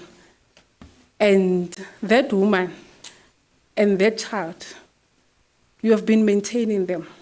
You have been depositing money to them. Their responsibility, should anything happen to you, their legacy, they must still have a share. You still need to take care of these people because you have been helping them, even when you are not there. It's very painful. Me as a young woman, when I started to get married, you married by a man who comes with the children into the marriage. And you need to sit down with your partner talk about wills. Many people are afraid to talk about wills with their partners. You know, when you talk wills, they start to think that, she wants to kill me, this one. No. You are building the legacy for the children that you are seated with in this house. You draw a will together. You are married in community of property. Should anything happen to you, everything must be shared equally. By owning a life cover policy, you can say, I don't want this life cover policy to be part of my will. It's not part of the assets. You can make your own beneficiary. You will make your children a beneficiary. Your children are still minors. Are you aware that the very same man is still entitled to that money because those children are minors? We have trust that we can sit down and talk about. So I see my time is up. I'm very honored to come here and address the graduates. And I also want to share with you, being a advisor was not a career that I chose, but I'm now having 20 years experience in this industry, and it's now a career for me. And I'm enjoying it. I enjoy talking to people every time. I'm learning every time. It gives me an opportunity to be near. It's one job that it says to me, I'm not going to retire now. I'm not going to retire at 60. Metropolitan gives me an opportunity to still work as an independent contractor within the company. I can still work at the age of 70. Many people are still employed at that age because some of them, they did not make provision for retirement. And other people, they cannot continue with their work because the job that they are sitting in does not allow them. But being a financial advisor, it makes you an entrepreneur. You can do it until you say, no, I don't want to do it.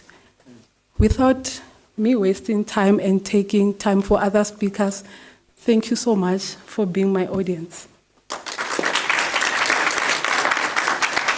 Hopefully you stay there. Hopefully you stay there with us, so that if there's any question coming from there, and we'll take a quick break. Please make your question sharp and short, so that we can give other people the chance to speak. I see there's a hand there. Short and sharp, please. I don't think I need to introduce.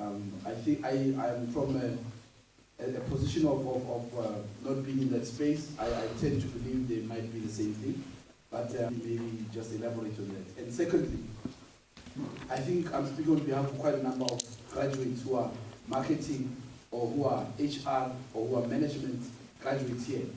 What is Metropolitan offering to us as graduates of TUT who are unemployed, who are continuing to do postgrad, who are continuing to do advanced, who are continuing to do masters? And by the way, my sister, this is not an attack to you, but it's just a question I'm posing, not only to you, but the rest of the panelists.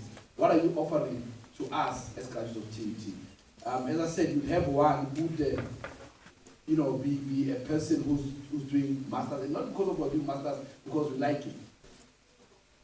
To be honest, we do masters because it's better than sitting at home. While we're continuing to further our studies, while we're continuing to become experts in our field, what is Metropolitan offering to us at this current juncture, today, right now, right here? Thank you very much. All right.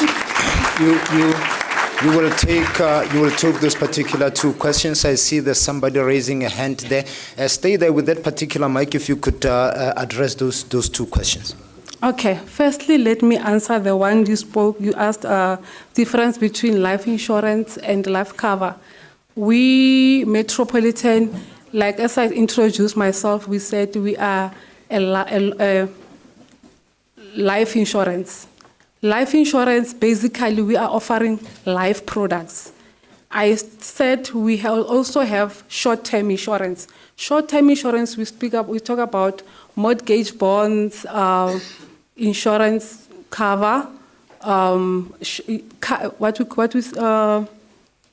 your short-term insurance, car insurance, and property insurance and household insurance. That's short-term insurance. Life insurance, we are talking about life cover products and funeral covers, education, all those creation of wealth products and protection of family and estate. So life cover, like as I was explaining, is a policy that ensures you as a person, when you die, you leave money for your children. When you are disabled, you are able to get a benefit. We have sports people like soccer players. Once they lose their limbs, they are no longer be able to play soccer. It's their career. They can still be insured under a life cover and get a disability cover. That can also give it as a lump sum, as a money. I'm not sure if you addressed the question around what Metropolitan is doing for... No, yeah. You get into that. Okay, I was still on the first one. The All right. second one, I mentioned collective shapers. If you have a business that you are currently running, we have another speaker who was here before me that was actually talking about skills. We have people who are sitting home with masters and honors, but they're still employed. If you are self-employed, there is collective shapers whereby you can go to the website and then start trying to apply for collective shapers. But as I'm sitting here now, I don't have money to fund and say we are offering you money to start anything or anything to pay off your debts, but we can sit down with you and talk about financial planning, sit down with you, check your needs analysis, and tell us your goals.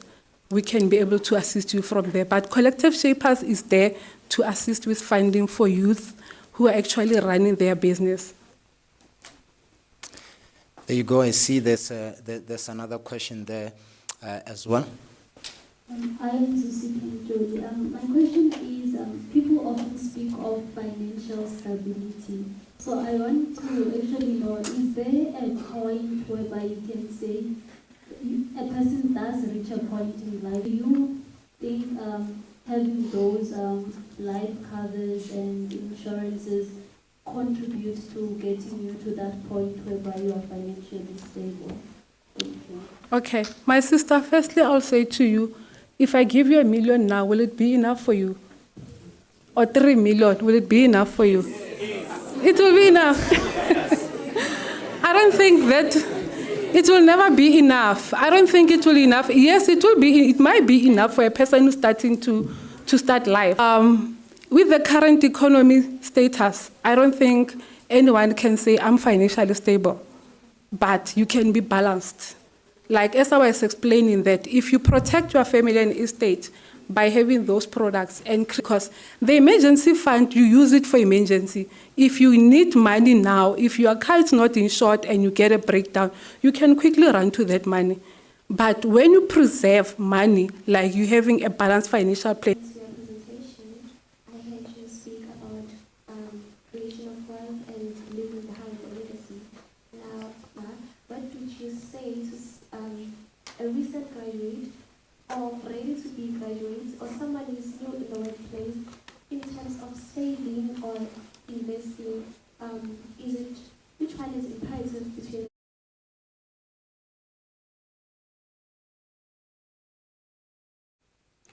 Nice question. I like that one.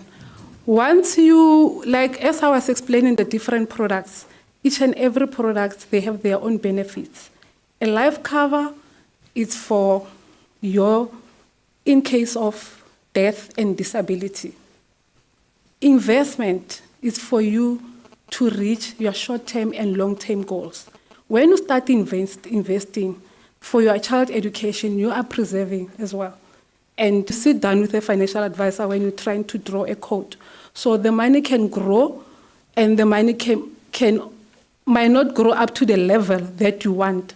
But doing a proper needs financial advices, a proper needs financial needs analysis with a financial advisor, you might tell us your goal.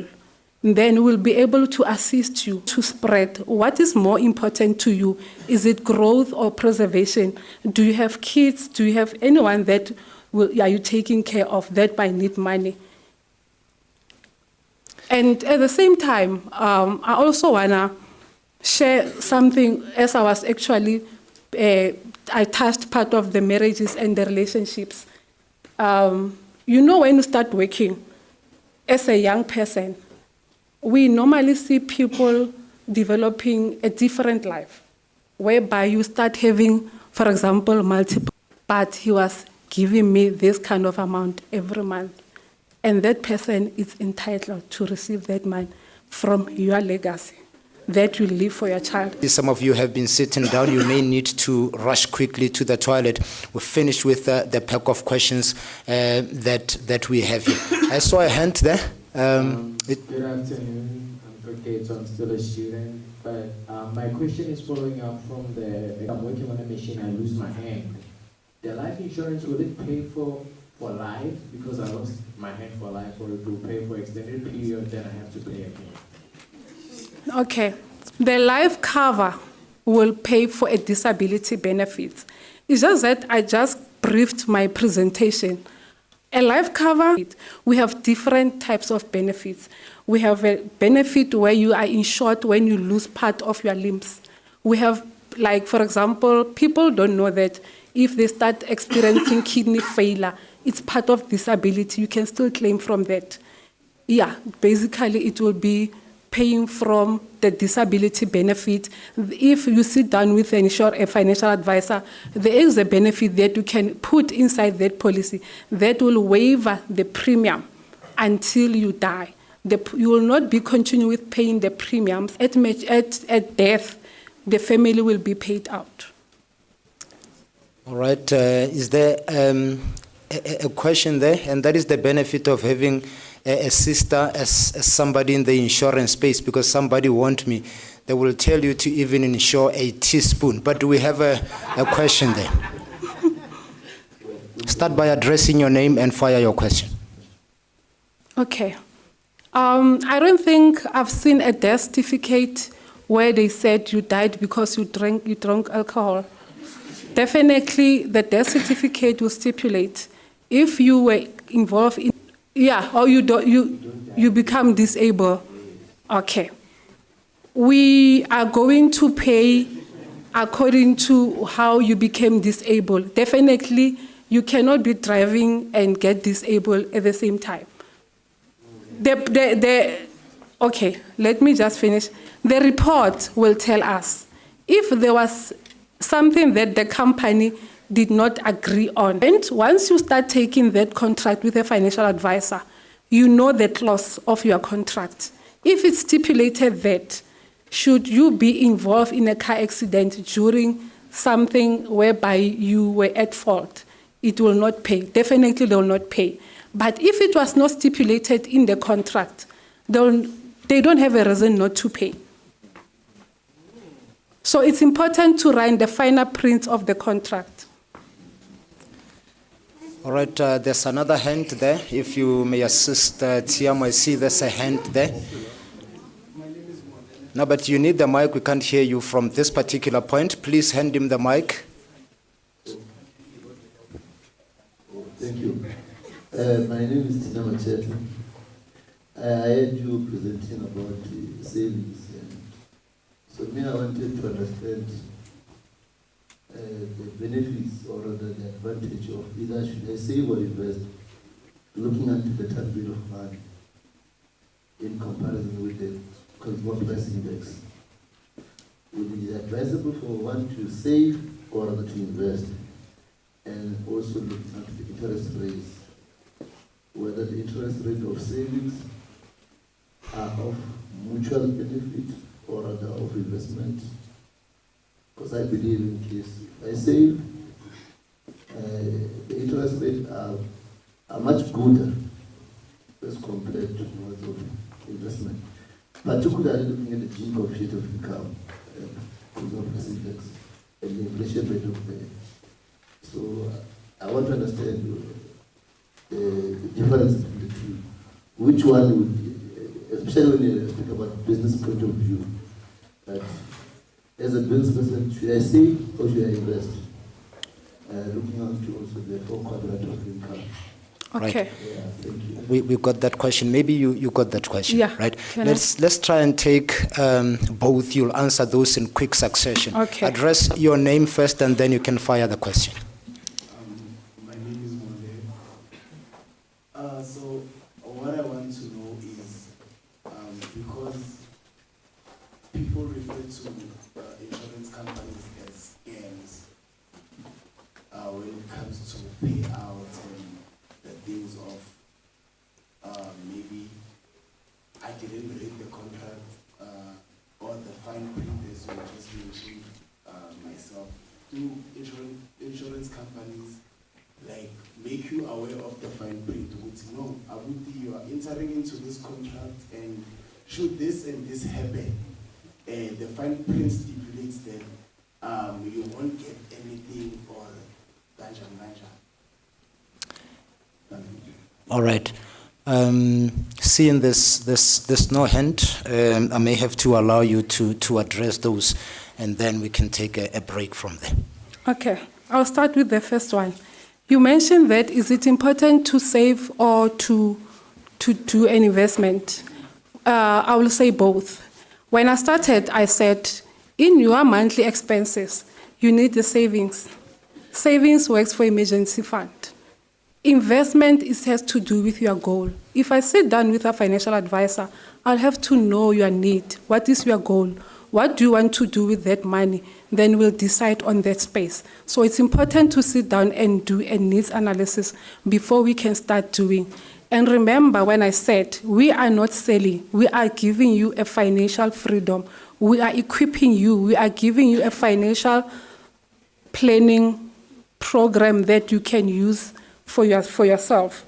And at the same time, I just that the lady left, in a bank, there are brokers, there are financial advisors in a bank, and there are bank planners.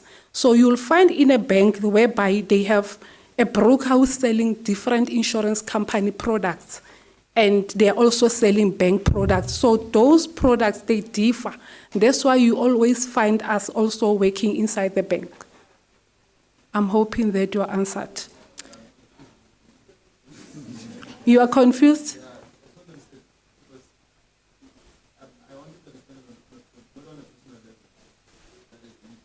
Okay.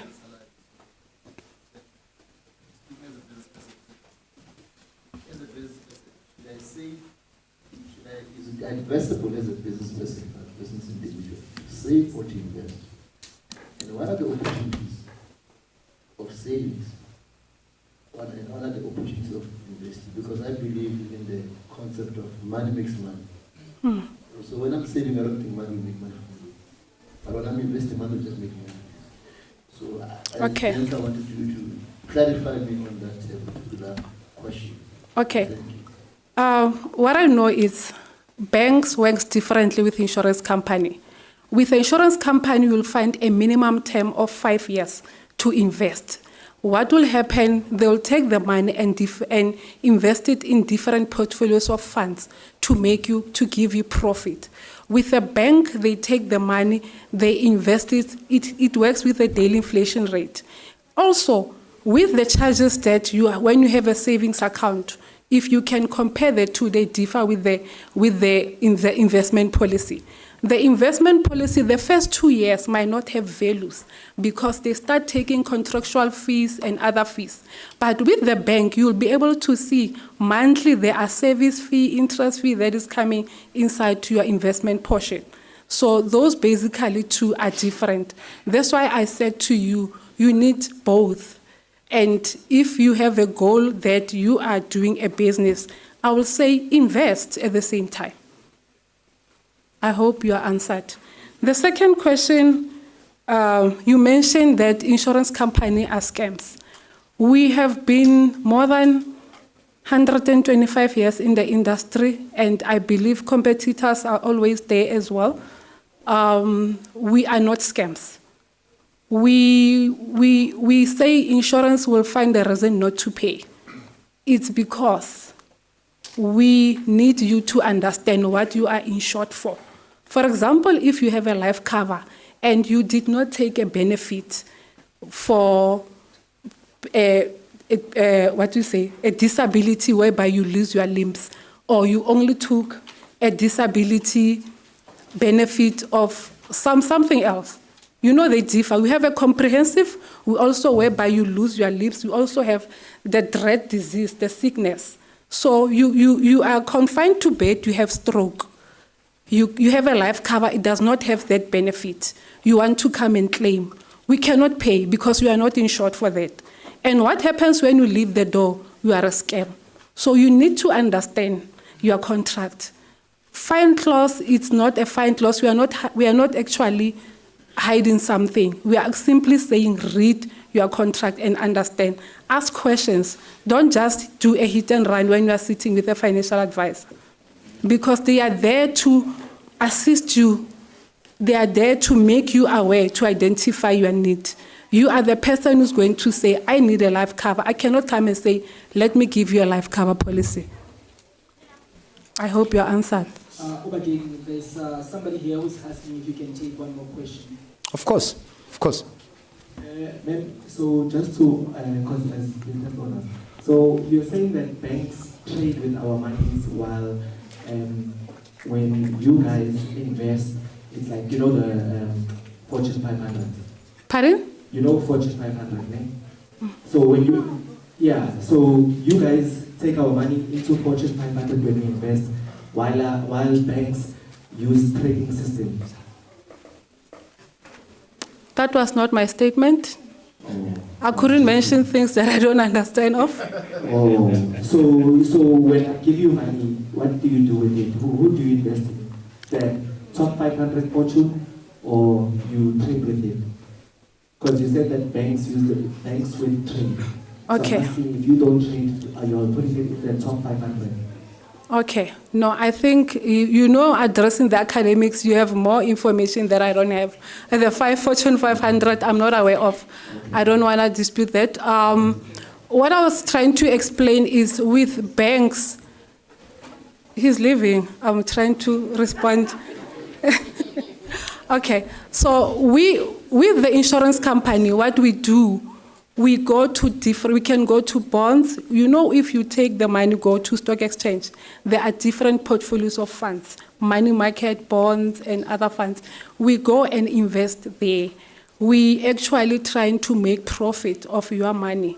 By the time you come and say, I want to make a withdrawal, or the maturity is a maturity time for my policy, I want to catch up, the money will have profit. Let's hope you're answered. This is a Plug a Graduate. Thank you so much, Elsie, for joining us. I think a lot of the questions that has been asked here are answered. Some of them falling outside, obviously your expertise, but I think you've done well though to make sure everybody is covered. That's Maputi Mosetle, financial wellness guru, it is safe to say, from Metropolitan. With that, ladies and gentlemen, we're going to take a quick break. We still have some of the guests that are coming in. I see it's getting colder and colder. Maybe that's why Richard Angus does come in with this tasty coffee. So we'll talk a bit more about that. We take a break. You have 5 minutes within which you can go to the toilet, have a walk around. When we return, we get back to the nitty-gritties. It's the business proper. It's Plug a Graduate. Can we please make it 2 minutes? Because time is not on our hand. Okay. 2 minutes while we change our panelists to take over the podium or the back and prepare for presentations. Let's make it about 2 minutes, and after that we finish up, we go in. Thanks. There you go. And kindly please scan if you wanna get the job applications being sent to you, job posts, just stay on there and become part of the group of WhatsApp. You're gonna go to next. See this tower, there's you there. You're gonna go to Tabo.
thing.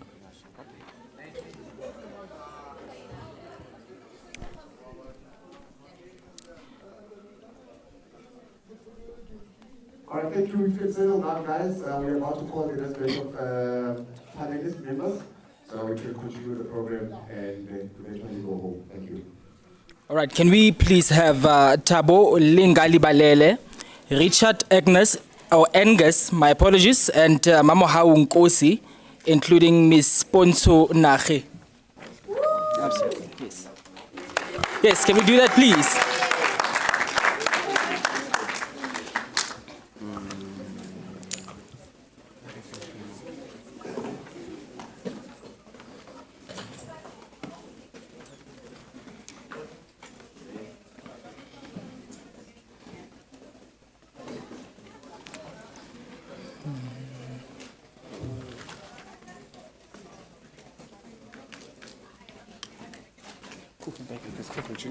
Starting with Richard, ne? Yeah.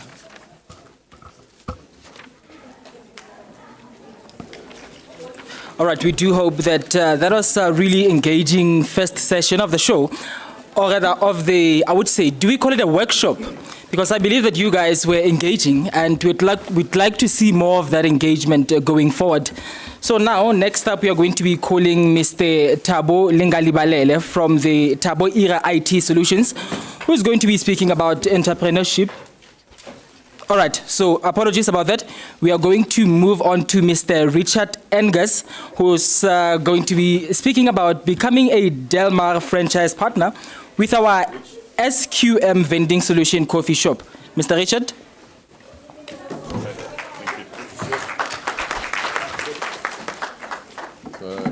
I'm looking for where's those make it here? Yeah. So thanks very much. We spoke earlier, one of my colleagues from the panel spoke about being a cabinet maker. I'm just a lowly coffee maker. So that's what we do at Dalmar. It's all about making coffee. 2/3 of South Africans wake up every morning and they reach for something warm. Okay? So that's the opportunity. How would you like to be involved in making sure that they participate with you in whatever they're going to be drinking, okay, during the day?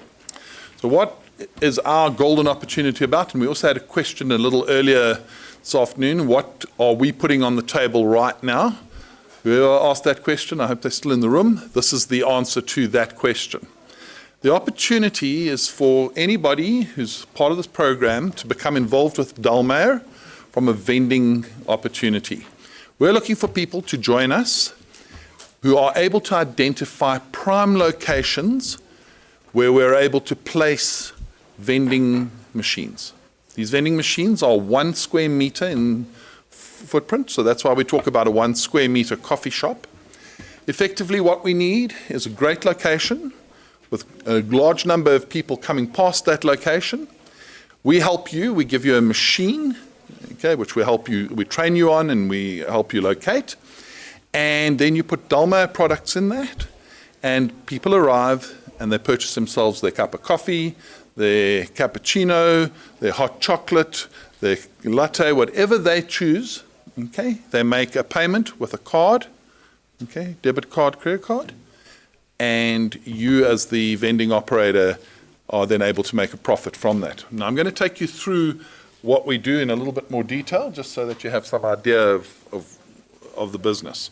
Now Dalmar, just to give some context, you may know or may not recognize the name. It's actually a 300-year-old German family-led coffee business. Dalmar roasts 80,000 tons of coffee a year. Okay, now the whole of South Africa only consumes about 40,000 tons of coffee in the whole of the country. So you can imagine how much coffee we're roasting on the Dalmar stage.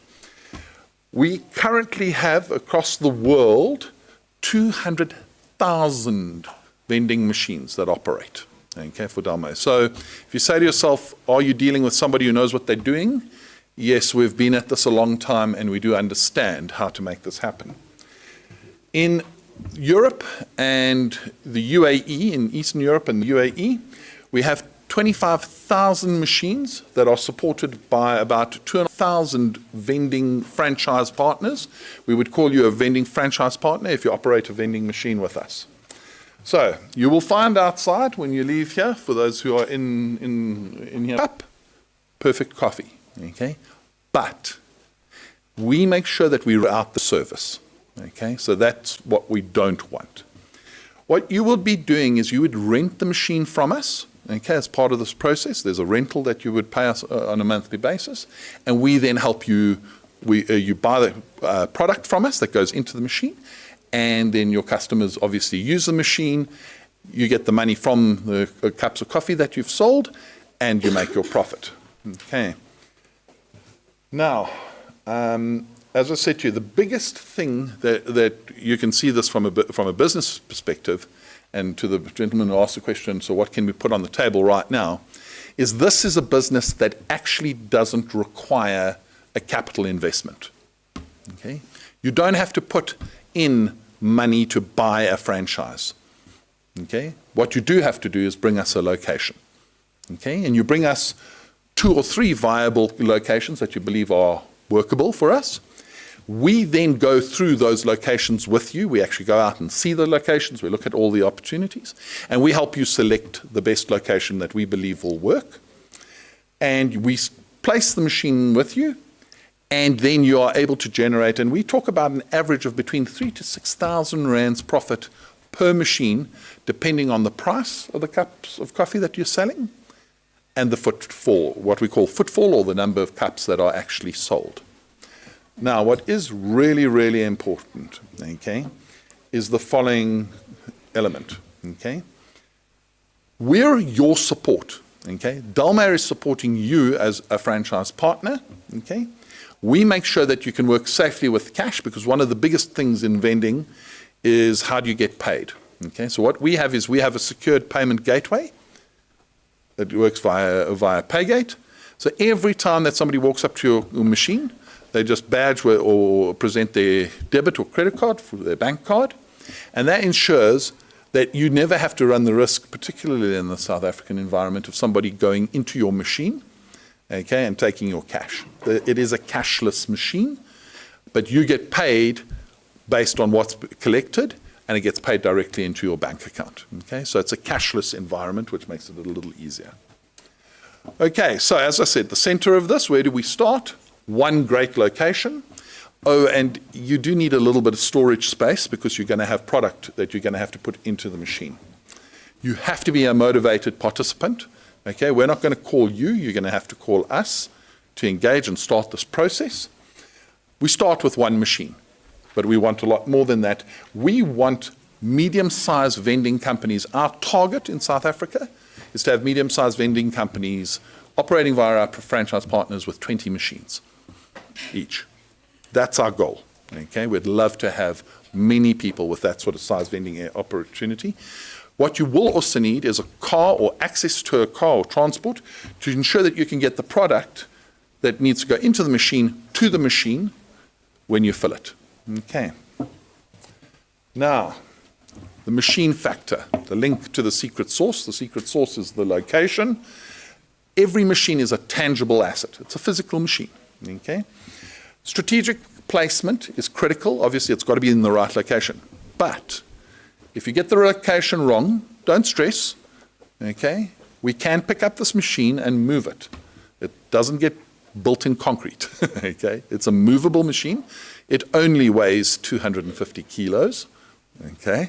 You're not going to move it yourself. We'll help you move it. Okay. But it can be moved. So if something does go wrong, okay, it is a freestanding coffee machine. We can move it with you. Okay, it's not a crisis. Okay, so there's some pictures for you up on the screen for those that are in the room. We have 2 key machines. We have our Balluno, which is our big boy. And you can see there, it handles, we do full bean to cup coffee. So it's bean, it has a grinder for the beans. It has canisters, 5 canisters. Okay, I know that. If you did that's if you did 800 cups, that's 20 cups a day. 30 cups a day would give you a profit of just under 1,600 rand. If you were selling your coffee at 20 Rand a cup, okay, those numbers would move up significantly. Okay, you would be in a respectively for 800 cups at 9,000 Rand and at 11,500 Rand if you just outside Brooklyn Mall, just down the road, yeah, okay, you're probably in at a 20 Rand cup of coffee because the people are walking into Mug and Bean and paying 45 for the cup of coffee. Okay, so if you've got a machine located in that sort of environment, you can probably charge a lot more. Okay. Our average price is generally between 12 and 15 Rand, trending towards 15. Okay. Now, what I've got for you here, though, that I've said these are some of the basics. What I have managed to do is run you a set of numbers on a very realistic example of another machine that we have running at the moment. Okay. Yeah, same prices, etc. We actually put in an allowance here for 1,800 Rands worth of expenses. Okay. This machine runs between 1,500 and 3,000 cups. But rather go out there and actually make things happen, participate in the economy, not necessarily the mainstream, but the micro, which is the most important. Because with prospects like this, I see quite a lot of opportunity. My questions are, I'm limiting them to two, because other speakers and other, graduates who might also be. I think the first one is to say, when one is being able to establish a location and you've done the market assessment and you're happy, what happens to safety?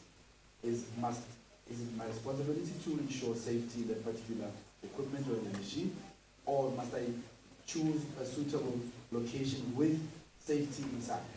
Yeah. So for instance, you expect me to get a location inside a mall whereby the security is around, or you can literally get a robot. Okay.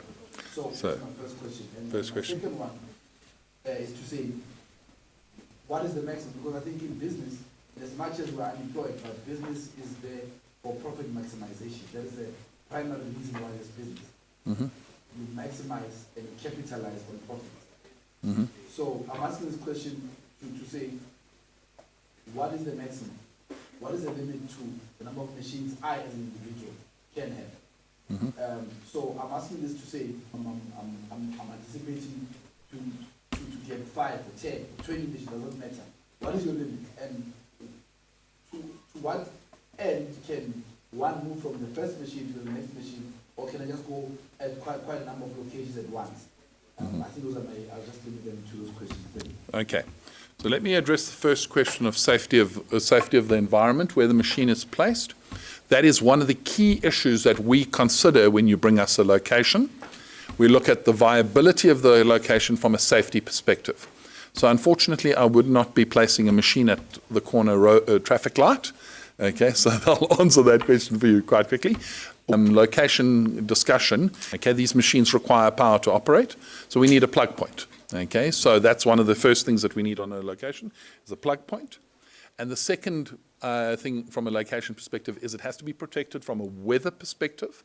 So you can't, it's not an all-weather machine. It doesn't handle the rain particularly well. Okay, so it has to be in a covered location, and it has to be in a location that's fairly well secured when it's, let's call it, out-of-hours scenario. Okay, so we don't want this in a low-traffic environment where somebody can go in and take the machine apart.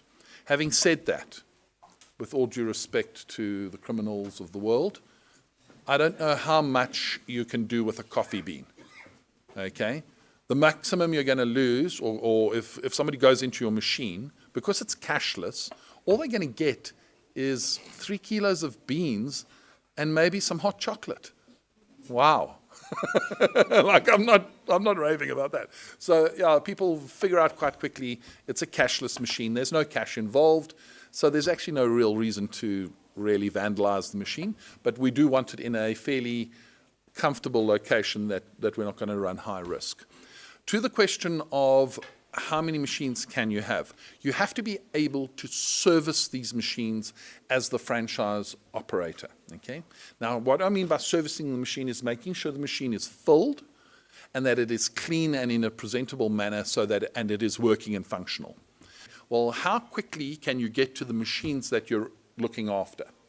So let me give you an example, and I will state this as an example for illustrative purposes only. Part of Dalmare, Dalmare, South Africa, is part of Dalmare, Middle East and Africa. Okay, so our headquartered environment is in Dubai. Now, if any of you have had the privilege of walking through the Dubai airport, if you go and count, you will find 250 vending machines, Dalmare vending machines in the Dubai airport. Okay, 250 machines. They're on one single location, and we have a team of about, if I remember, 4 people that look after 250 machines. So we know that people can fill and look after to a point of approximately 40 to 50 machines each. Okay? So if you come to me and you say, hey, there's 3 of us in this business and all of our machines are in a 10-kilometer radius, you probably can look after, but because you're moving between locations, you probably can look after about 60 to 80 machines between 3 or 4 of you. Okay? So it does become a function of how many machines can one person look after, how many people are in and working with you in this business. And by the way, these franchise operations, you start off with you and your machine. By the end of the week, your brother wants in. By the end of next week, your cousin and his 3 best friends want to be part of this. And it grows very quickly in terms of who wants involvement with you in this business. Because they see the opportunity, they see, and if I may be so bold to say this, this is a skill business. Okay? Filling a vending machine and making sure that it stays clean is a skill. Okay? You don't have to be an academic for this, so the skill part of our world. Okay? This does not require academic performance. There is no exam that has to be completed at the end of the year. Okay? This is a skill base of being able to fill machines, make sure that pipes are clean, make sure that the surfaces are clean and insect-free. Okay? I know you might laugh at this, but roaches love vending machines. Okay, so we put down roach bait, we do a whole lot of stuff to make sure that your vending environment stays spotlessly clean. You are dealing with food, ladies and gentlemen, so we make sure that that happens. Okay, I hope I've addressed your questions. Cool. Any other questions? Yes. Okay. So in terms of the mobility of the vending machine itself, from a marketing perspective, mm-hmm. Let's say it's based here outside 21. Mm-hmm. I know for a fact that most of, I'm talking now segments when it comes to coffee, the clientele, mm-hmm. 80 to 90% of people that run the coffee are white people. So I know here, most of the white people come here when they hockey, rugby. So is it possible for me, because I can, let's say I'm averaging 10 cups or 5 cups here, Al-Qadah. Then weekend I can amortize those values to even 100, 200 when the hockey game or rugby is on. Mm-hmm. Right. So is it possible for me to come now and hold that machine to the hockey field and then bring it back just to, you know, mm-hmm. so that Yeah, the sales, I'm with your thinking. I like your entrepreneurial spirit, but unless you've been working out at the gym really well, 250 kilos of machine is quite difficult to move. So unfortunately, they are not movable and portable to that extent. We have to actually come in with a palletized jacker. We jack the machine up and we move the machine. So if you were to say to us, hey, can we put a machine down at the hockey fields and move it, you know, at the end of the season, for example, to another location or a different sport, because we're now into summer sports, not winter sports, yes, we can do that move, you know, once every 6 months. Could we do it every weekend? The answer is no. It just wouldn't be viable economically. So, you know, a move once or twice a year may be an option. Anything more than that is probably asking a little much in terms of the move. Okay. Then is it a bad move though? Sorry, is it a bad move just to increase profit margins? No, not at all. So my question to you would be, why haven't we got 2 machines? One machine here, one machine there. Then let's talk business after this. Okay.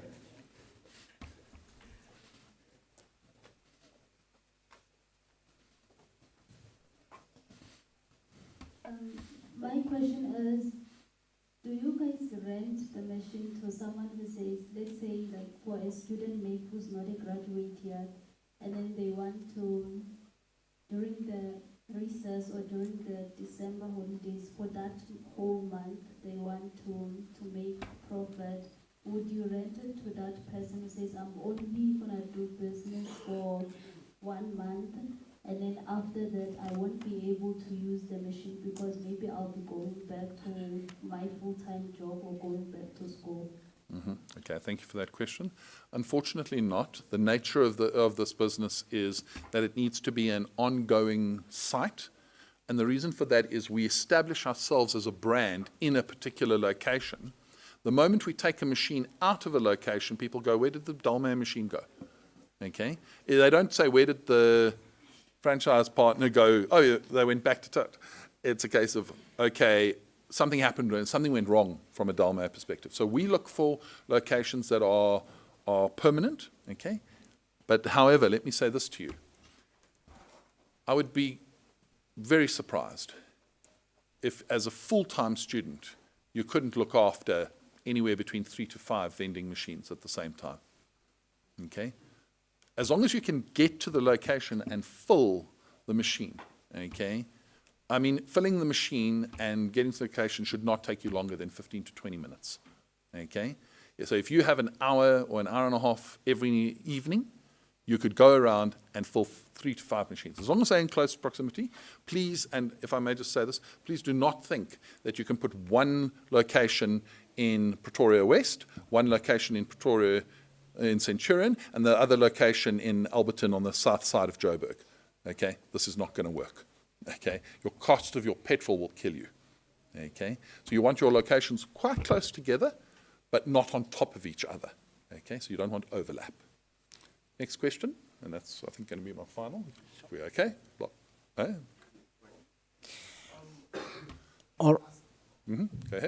All right. All right. Let me put it this way. Be crisp, short and sharp. I realize there are people who are asking questions and going on to explain their own question. At the end of the day, we are sitting here with somebody who doesn't actually understand what the gist of the question is. Short and sharp, please. I just want to find out, say, you come to an agreement, you rent with the machines, say, 2 or 3. So, as I'm renting the machines, do I have to split the profit with you guys, or you just gonna, I take everything, or we come to some sort of agreement? Okay, so we have the administrative back end that manages all of the franchise partners. So effectively what happens is the payments arrive via the payment gateway. We know what your rental is. Okay, we take the rental off the funding that arrives, and we make the payment over directly into your bank account. So it becomes a cashless environment, but all the way from the person who presents their card looking for their cup of coffee, all the way until the money ends up in your bank account. Okay. We also manage our consumables that way, so we know what consumables you'd needed for the week. We take that directly and immediately off what's arrived, so you don't have to worry about that process. We've got that covered in the back end. Okay, it's actually a very simple and easy process, and you get a full reconciliation of what's arrived, what's billed via your machine. By the way, these machines count cups, so you can watch the cup count the whole time. Okay, you know exactly what's being billed, what's being used, what different, and we do also, by the way, change what we're serving from the machine based on the need. Okay, so if suddenly you discover that everybody wants to be drinking cappuccinos, and you want different or you want different flavorings of cappuccinos, you want a caramel cappuccino or something else, we can put that into the machine.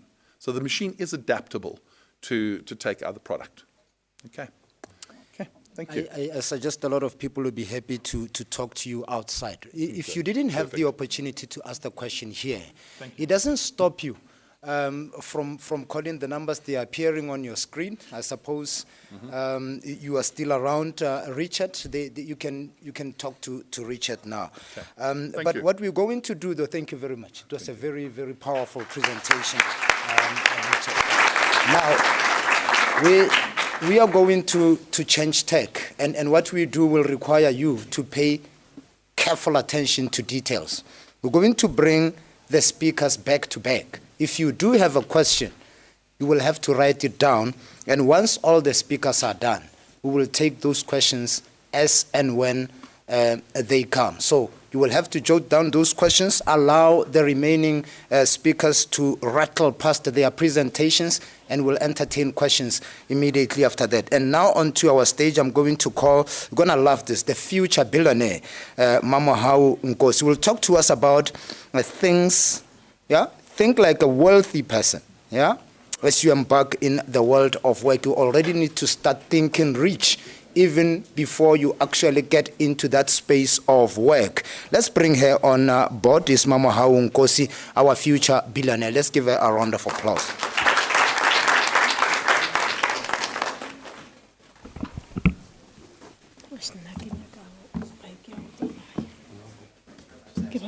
It's up and down. Can I borrow it? That one I borrowed you. Oh, so this one is the only one. Good afternoon. Hey, I know. Okay. Thank you very much for this opportunity. And you are very privileged to have gotten this opportunity to be able to interact with industry experts. I mean, the speakers were amazing. I was blown away. I was also learning. So please give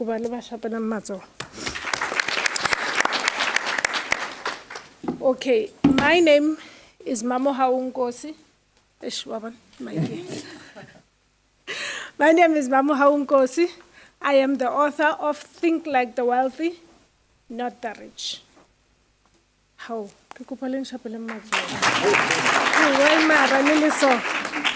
So let me get this out of the way. The book is 250 rands, and we have a speed point if you want a copy. Now, I wrote this book because I come from a very poor background, and I realized that our education system is not teaching us about money, not in a way that is friendly to how we're getting it, how we're utilizing it, and how we can be able to make sure that we build some wealth, some legacy we're talking about. So as a result, I wanted to share my wealth journey with the people because I'm building wealth using property. So please feel free to follow me on Instagram and see if indeed I become a billionaire. So I was sitting where you are sitting right now at some point in my past, waiting to graduate, and thought I was going to take the world by storm. I studied civil engineering, and with my diploma, I thought, yeah, I'm ready for the world and all of that. Unfortunately, I couldn't find a job. And for us at the time, we had to apply pen and paper. And you have to post your application and your CV at the post office. So it was very interesting times. Please raise your hand if you know what a telephone directory is. If you've seen a telephone directory. So that's where you got the addresses of the companies you could apply for. So it's a huge book like this. It is divided, it's divided into yellow pages and white pages. So in the yellow pages, you would go there, look for companies you can apply for, and then you applied. And still nothing came through. So I ended up working at Pick n Pay with my civil engineering diploma. So, unfortunately, that is still this country's reality. That at least the unemployment rate is about 45 12.5% for the youth. That is people between the ages of 15 and 34. Also, as if that is not bad enough, about 53% of people in South Africa are unhappy in their jobs. And this is a study that was conducted by Job Crystal when they were doing the happiness index. So, when you come out of here, almost half of you might possibly not get work. The other half that eventually gets work, almost more than half of you will not be happy in your jobs, according to these statistics. So those are not looking very well for you. How many people know people who were retrenched during COVID? You know, no one. There were people who were retrenched, a lot of them. There were people who had their salaries reduced. Imagine having your salary being cut in half because of the pandemic. Those are the realities that are facing you. Well, on that depressive note, I would like to teach you to slay in this work environment. And please settle down. I don't want to teach you to be a slay queen. Relax. Okay? So, slay is S-L-A-Y. Sorry, I'm used to walking, so I feel confined by this mic. So, S stands for supercharge your life. If you want to see a difference in your life, you are not going to need to depend on your job. You need to supercharge your life. So please tell the person next to you that you must supercharge your life.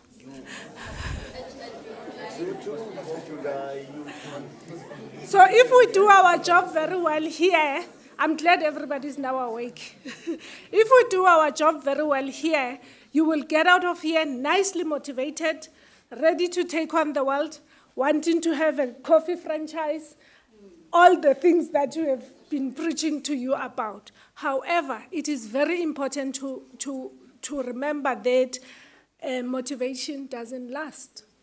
So in order for you to supercharge your life, you need to be able to stay motivated by making sure that you seek other motivations, attend seminars like this. Just make yourself to always stay supercharged. That is your S. The L is learning. Continuous learning gives you a competitive advantage in the workplace. So if you read books like this and all other books that gets you to learn, you become a person who increases their value and are able to provide solutions and able to add value in the marketplace.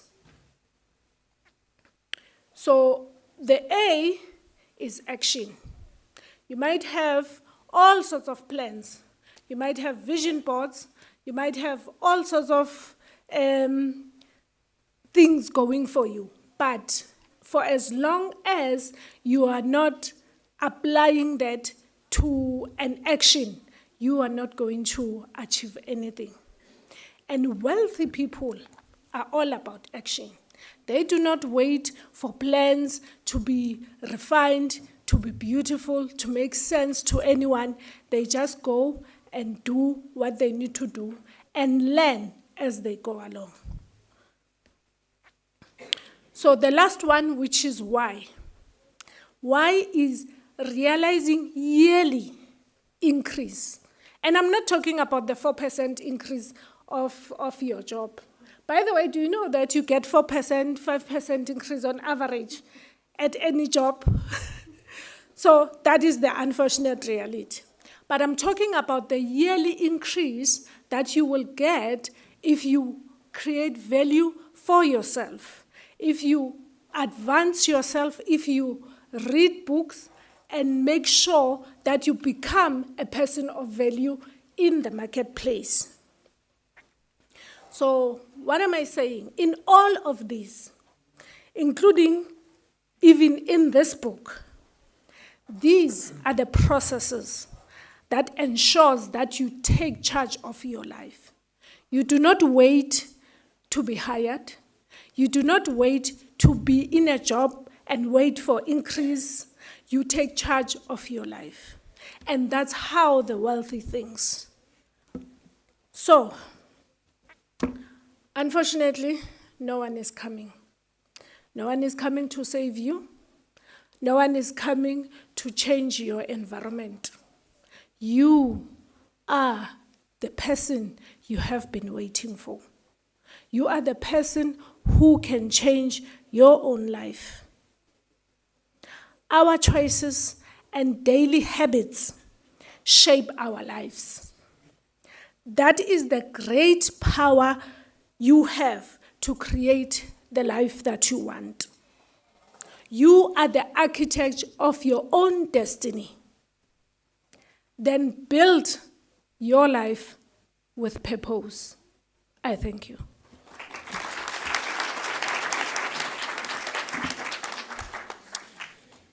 I sincerely hope and trust that you have jotted those questions. Don't feel denied of the opportunity to ask if you want to tap into the mind of a future billionaire. That's Mama Nkosi.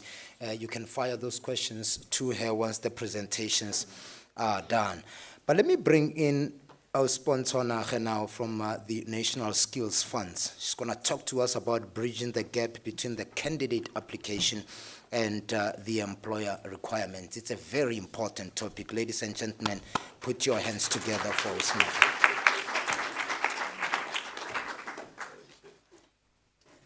Good afternoon, everyone. I'm going to try to be as brief as possible.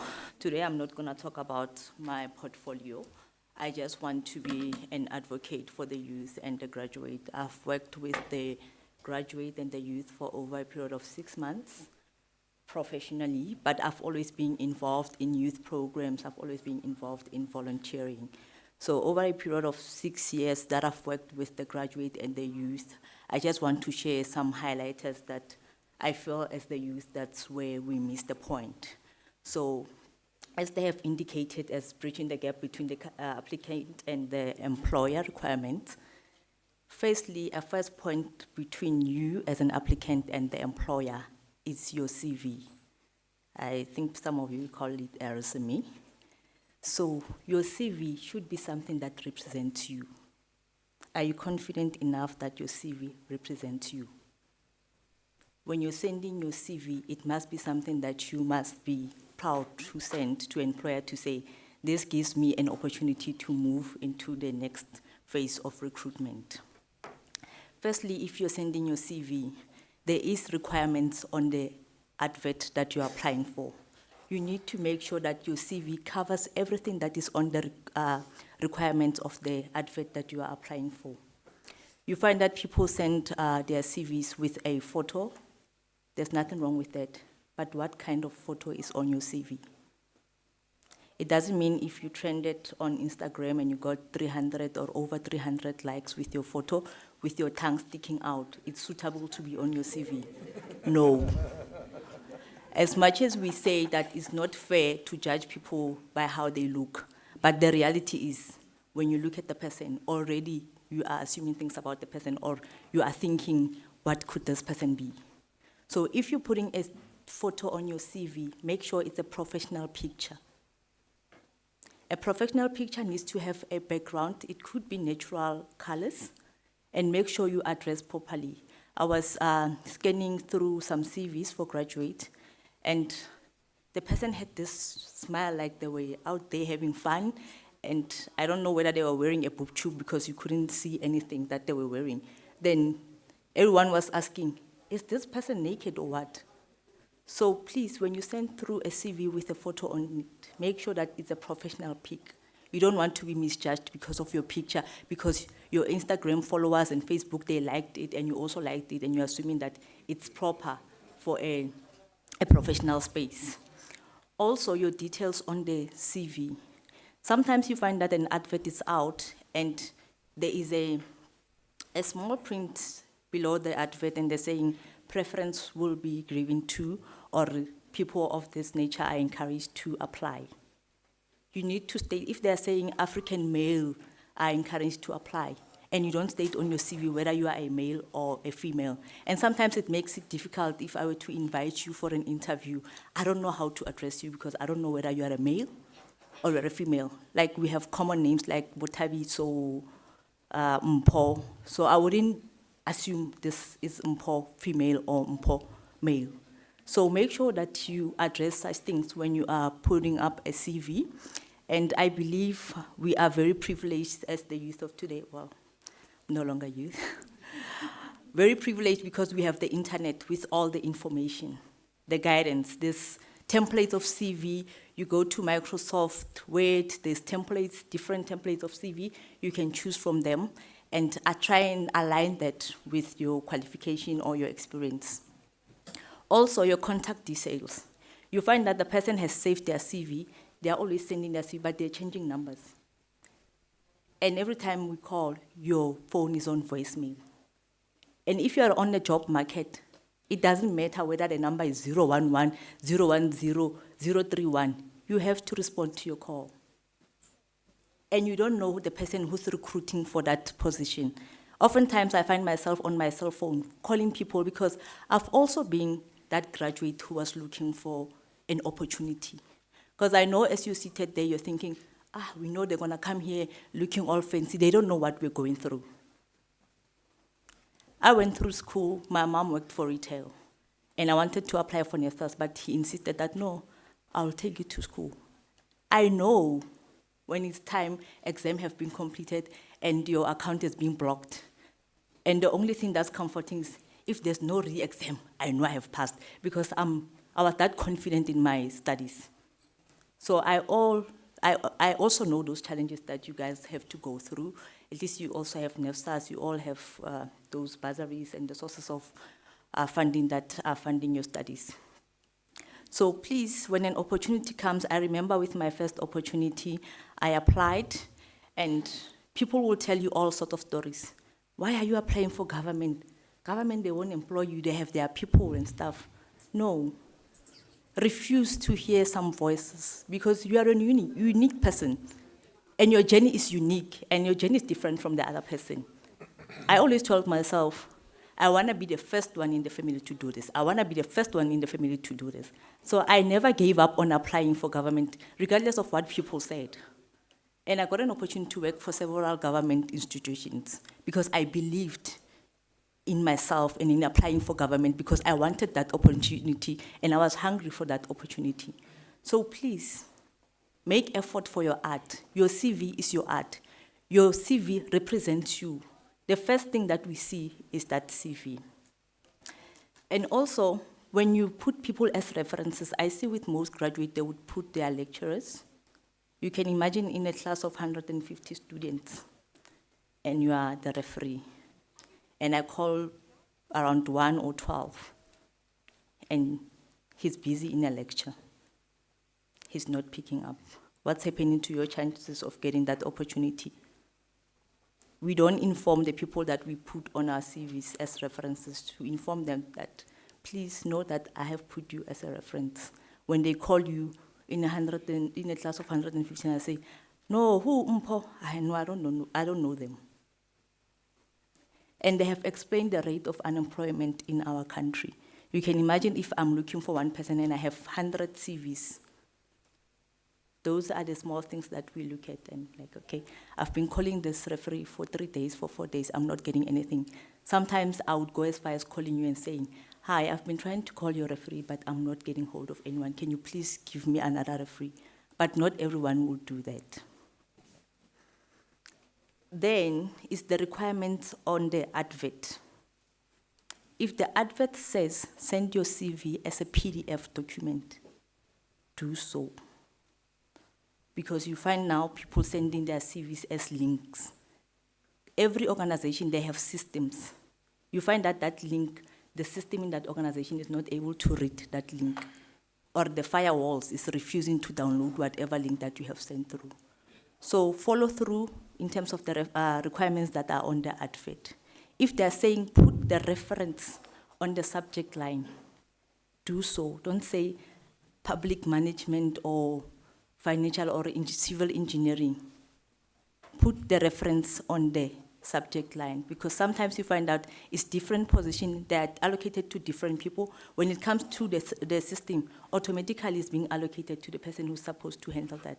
But if you put something different on the reference, the system might kick that application out.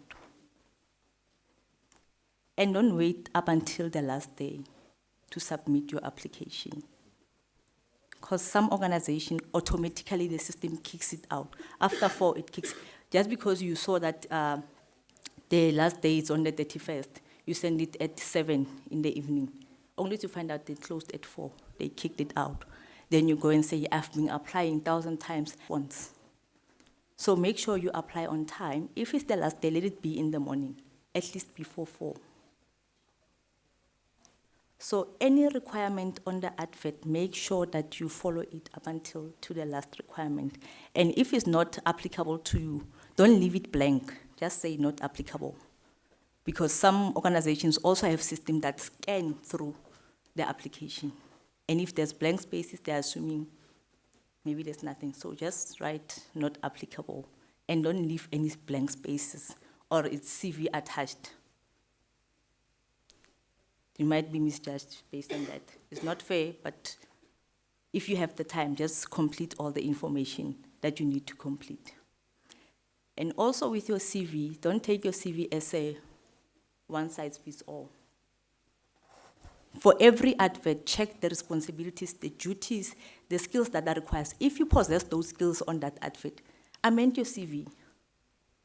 So it's advisable to always have your Word document of a CV in your phone, because sometimes people would say, we do not have access to computers, we do not, but I believe that our phones do have Word 365. If you don't have, you can always go to the library, because I believe you have access to those resources. And also, when it comes to preparing for the interview, an employer would call you. If you don't respond to the call or your phone is on voicemail, and fellow graduate, you respond to your phone. It's also very important. You can imagine an employer calling you and you're like, yeah, who? Guys, no one wants to work with problematic people. Trust me, no one wants to work with problematic people, because it's not easy to teach those people. It's not easy to lead those people. We understand as a graduate, we need to teach you, but you also need to be teachable. And mannerism is something that you need to teach yourself. So the manner in which you answer your phone, it doesn't matter there's been someone who's been stalking you with a private number, but you know you are on the job market. From where? Already I'm thinking to myself, okay. So you don't want the panel to have an attitude before we meet you. If you are on the job market, when you answer your phone, you need to be as professional as possible. If it's telesales, you guys have Truecaller. Sometimes, though, it might give you the wrong information, but the manner in which you answer your phone. And if you put an alternative number, it's your cousin, inform your cousin that I'm on the job market. People might call you.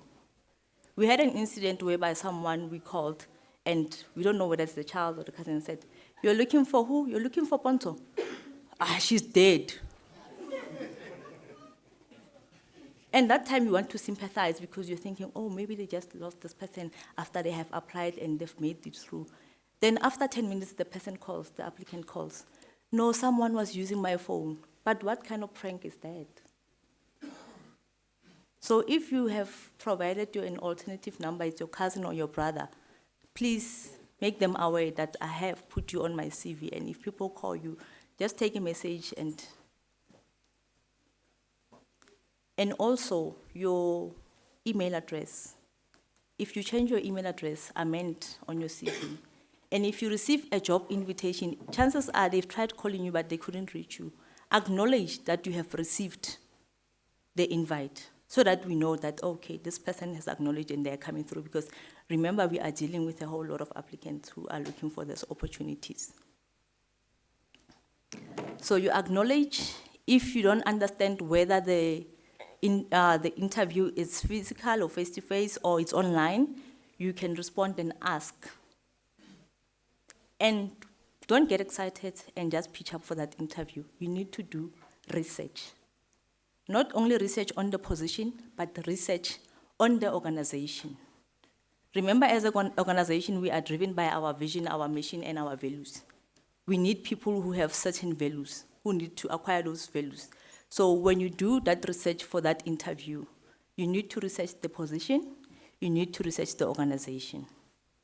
If you can't find much on the internet, you are more than welcome to call the organization and say, I'm coming for an interview, but I'm not finding much on the internet. Can you please share something that can assist me? If you have a chance, you can go to the organization and go ask for that information. When you go to the interview, let's say you have prepared, you are now ready for the interview. It doesn't matter whether it's a marketing or it's a film, you need to look presentable. Because the moment you walk through the door and the panel is there, everyone is making their own judgment. As much as you don't want that, but everyone is making their own judgment. As a person, you must take yourself as a brand. I started working for a pediatric hospital in Parktown in Johannesburg 6 years ago, the Nelson Mandela Children's Hospital. You can imagine how the hospital, the name itself carries weight. So I had to change some of the things that I was doing. I cannot say I was doing bad things, but I had to take myself as a brand because of the name, the way I conduct myself, the way I behave. And the other thing that we are not aware of, after we have conducted that interview, we're still going to do a reference check on you. And it's quite bad now. We are going to your social media pages. You get excited on the application, they say your Instagram, your Facebook, you write them there. We are going there. We are searching your social media pages. So it will depend on the job that you are applying for. Some might be lenient. If you're going into the finance industry, they also want to know if you are managing your finances well. You open a Markham account because you are at TUT, you wanted to look the part and you didn't pay. It will catch up with you 5 years later. And remember, when we are here, our parents are also looking forward to that opportunity, that breakthrough they've always been waiting for. You call them, you say, I've been invited for an interview. They'll start praying for you, they'll start hoping good things for you. The last phase, you are being informed that, no, you are being flagged, so we won't be able to take you into the organization because you will be working with our money. So we cannot be trusted with money because of that. I know there's a say that, I think it's in Idlubu Shabetu, Sidlubu Shabetu, but Sidlabu Shabetu responsibly. You can have fun. It's unfortunate that now we have cell phone, smartphone, and things trend very fast. But if you were to share an opportunity for graduate, you will receive 5 likes. If my pens were to fall for some reason now, in a split second, I would have trended. Everyone will take out their phone, and I will trend. But if you share a job opportunity, no one shares. But I tell you, if something were to happen now, everyone will be posting and sharing, and there are people who will also be sharing. But why are we not doing that with opportunities? And it's sad to hear that the unemployment rate is very high. But there are times whereby I would advertise an opportunity and receive very few CVs, to a point whereby you have to call people and ask people, Do you have a database? But you're hearing every now and then, opportunities are very few. The unemployment rate is very high. But we have smartphones. If I were to ask a report of what you have been searching recently, maybe even less than 1% would be something that advances in your career, unless if you're submitting your assignment. Because you want to be on TikTok. There's nothing wrong with TikTok. But like they said, I am also a fan for being an entrepreneur. Why don't you use that platform for you to develop a skill? Some of us, you might find that we're coming from the rurals. We came with a skill because you were staying with your grandmother and she was good with sewing, you was good with that. Why are you not doing that in campus? Why are you not doing that, advertising that on TikTok? Because fashion will never get out of fashion. Why don't you be innovative and advance that, the skill that you got from home? You're always attending events, you want to look glam, you want to look good. Why are you not capitalizing on that? And we go and say there are no opportunities. You have learned a skill to cook. Why are you not advancing that? Because we have YouTube. We have TUT giving us free Wi-Fi. Let me not get into that. I don't want to preach. So you got that interview invite. Please make sure that you look presentable. And we're not saying go and buy clothes. No. Whatever that is in your closet that is presentable, that you can wash and iron and show up for that interview. And the other thing that we do is that I want to focus on my studies. I was a full-time student in TUT. Saturday, I was doing promotions. I would be in Checkers, I would be in Pick and Pay doing promotions. You know, when you do promotions, they will sometimes bring a funny gown and say, yeah, today you have to wear that. Like Mr. Mokwena had said, I had to lower my standard. Because if I was someone like, oh, imagine someone seeing me wearing this, ooh-ha-ah. But I had to lower my standard because I had to think about what I want in life. And it really helped because I didn't ask much from my family. So we do have opportunities. There's a foundation that is Mogope Foundation. It helps the youth. I also assist them with some work. Last year, we had an advert for online study vouchers. We wanted to sponsor 20 learners, but we had less than 15 people applying for those online vouchers. And for free. It was on Facebook, but like I'm saying, people wouldn't share. People wouldn't like, because they want mgozi. They want juicy things. So make sure you are out there as a young person. You are joining those platforms. You are joining those agencies. There's a whole lot of agencies that assist with work. There's TDI, there's Africa Tukun that you can join. And don't wait up until you have completed your diploma. If you are in your last semester, you can start applying for your internships. You can start applying for opportunities. And on your qualification, you can just say in progress, last semester or 5 modules left. Because they know sometimes recruitment process take time. You might find by the time they have completed their selection, already the 6 months has passed, and you might get an opportunity. So please get involved in those agencies. There's, like I mentioned, Africa Tikun, there's TDI, there's different platforms that you can get involved in. And also with entrepreneurship, a skill is not only a skill like we would say it's only engineering. Engineering is a critical skill. Even the National Development Skills Plan 2020, they are pushing that they have a lot of artisans that are being trained every year.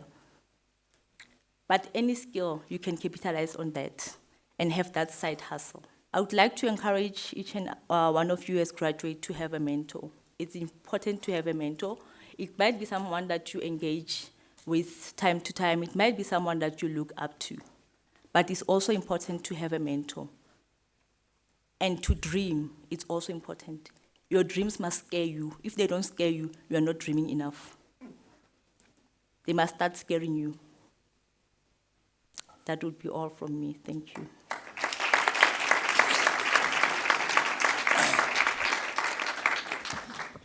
It being all depends on whether you have a question. Of course, that will come at a later stage. I hope you have noted that down in case you want to get further enunciation from, Pontsonage, who was talking to us about bridging the gap between the candidate application and employer requirements, touching on all the things that you are basically doing without knowing it could finally count against you.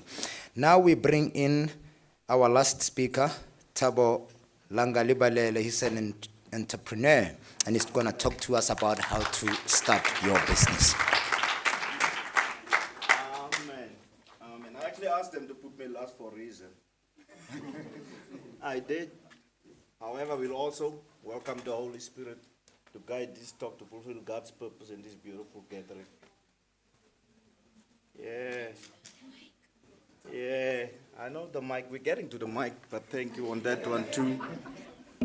On second, I also want to recognize everyone in the house, and I meant it from the bottom of my heart, from you skilled guys. Everyone here that's skilled and experienced, which I've learned quite a lot from.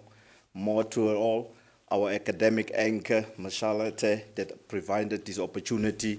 And last, my business partner in the house, Clifford and his wife, Sky. So yeah, during the week we work, weekends we gallivant, every day we pray. I'm your business kind of guy. I'm happy, man. And I will tell you I'm happy. I tell you I'm happy. We're not looking at people here.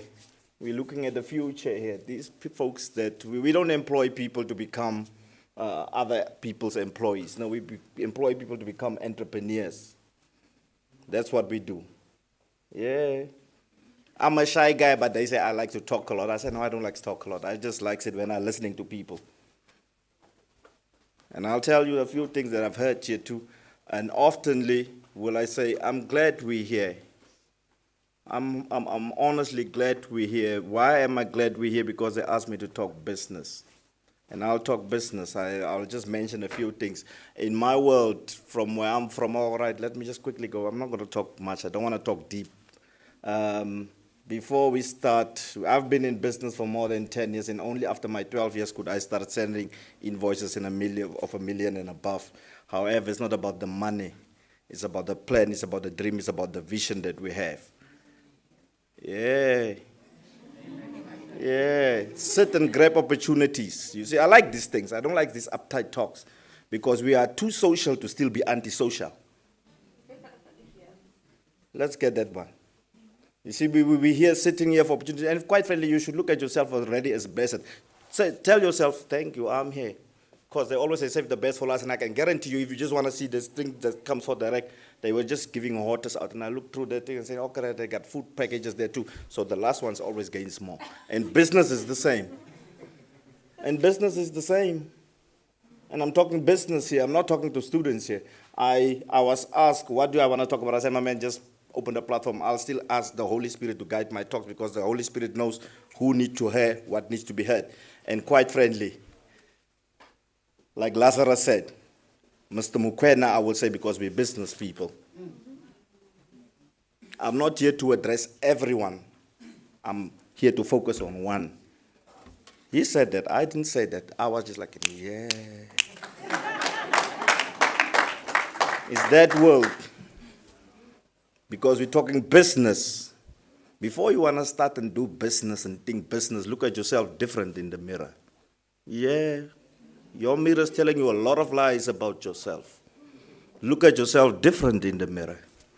I walk in here, I look around, I say, people say, I say, no, my sister, you should not looking at life like that. Say, yes, I'm here, I'm present. I used to tell myself a lot of lies when I started doing this hustling thing. We call it hustling. But I can shake hands, and when we do business, we shake hands. I love these things. I sit at here.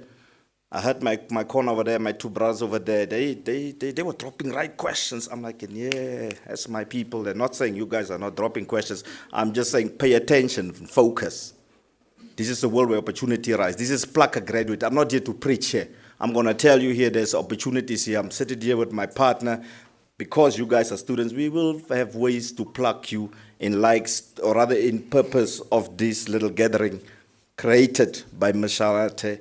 So, quite frankly, it's important sometimes to recognize those around you, especially those that bring you opportunity. Because again, will I say, I'm not here to come and tell you what to do. I'll tell you what I've did with my life and with my hustle. I'm also a student from here. I'm also a student from TUT. But trust me, when I had my car accident, I kind of lost all of those things, so I had to go back to the hustle. That's why you'll always hear me involving God whenever I talk, because it's not just about me. Yeah, in business too.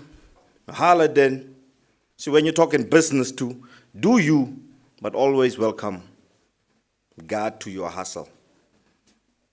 And trust me when I say these things. I know you think it's just about the compliance. Yes, man, we'll touch the compliance part. What is the compliance part? Yes, we talk about your registration on DTI, your tax clearance forms, your bank certification, and then also as far as to register yourself for CSD. We'll get there. Right now, I just need you to understand who you are. Yeah. It's about you. It's not about the person next to you. It's about you. Even the hustle is about you. I'm going to go say to what my sponsor said here. No, not sponsor, Maputi said. You know, as an entrepreneur, not a hustler.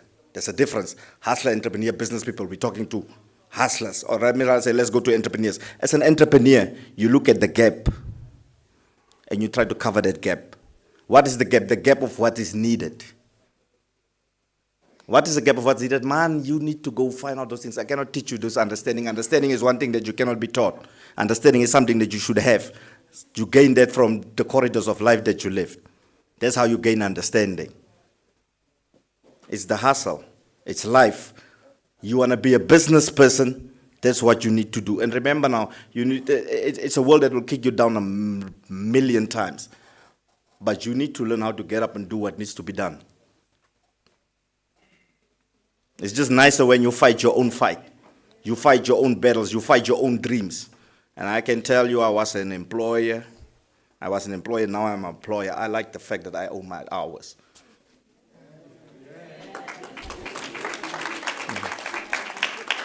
It's just a nice feeling. Everything is different. Your hustles, your pain, your struggles is different. But you own your time. That's the beautiful part of it. What is the difference, man? Some of these things I cannot teach you from A to Z. It's just get that. You miss some, you catch some. It's fine.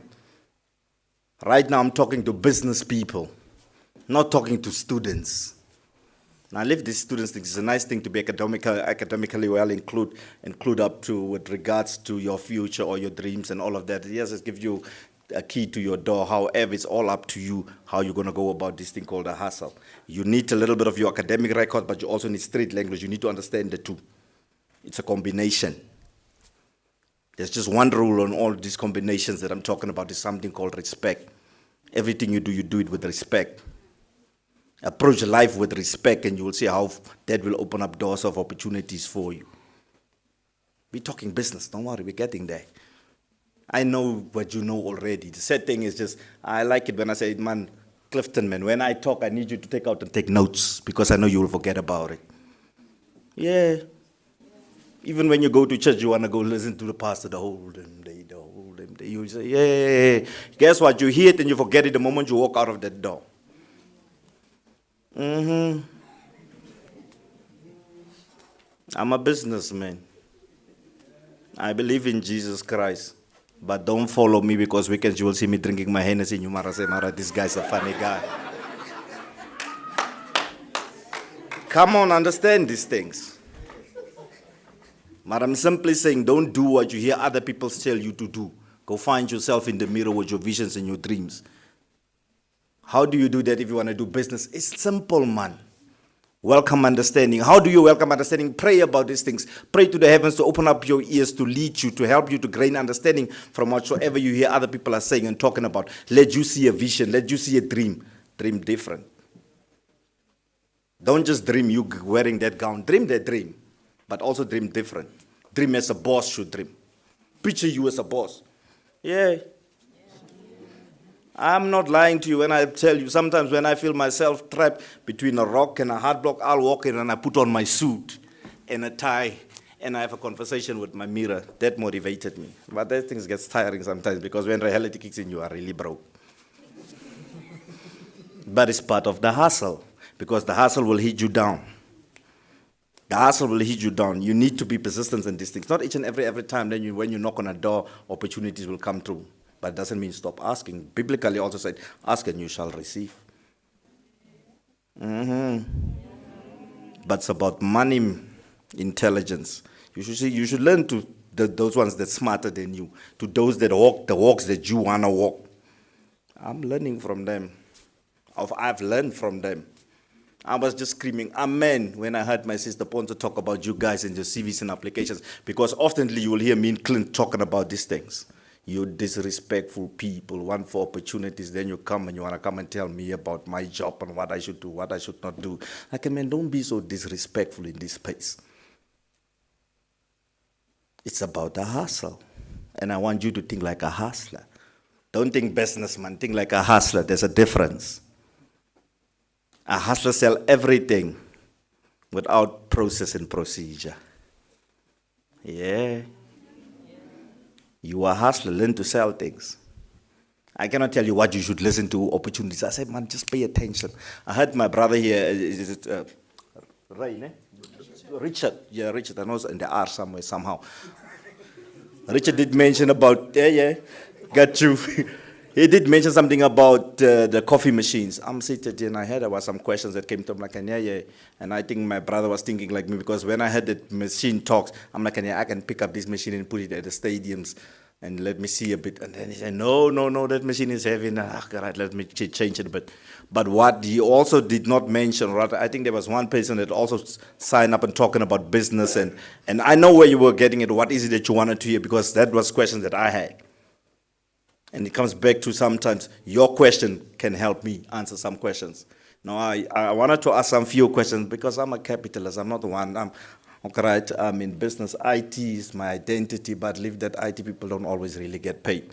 The hustle is a little bit stronger and harder because too many fingers is on that same pie, but you don't just steer on that.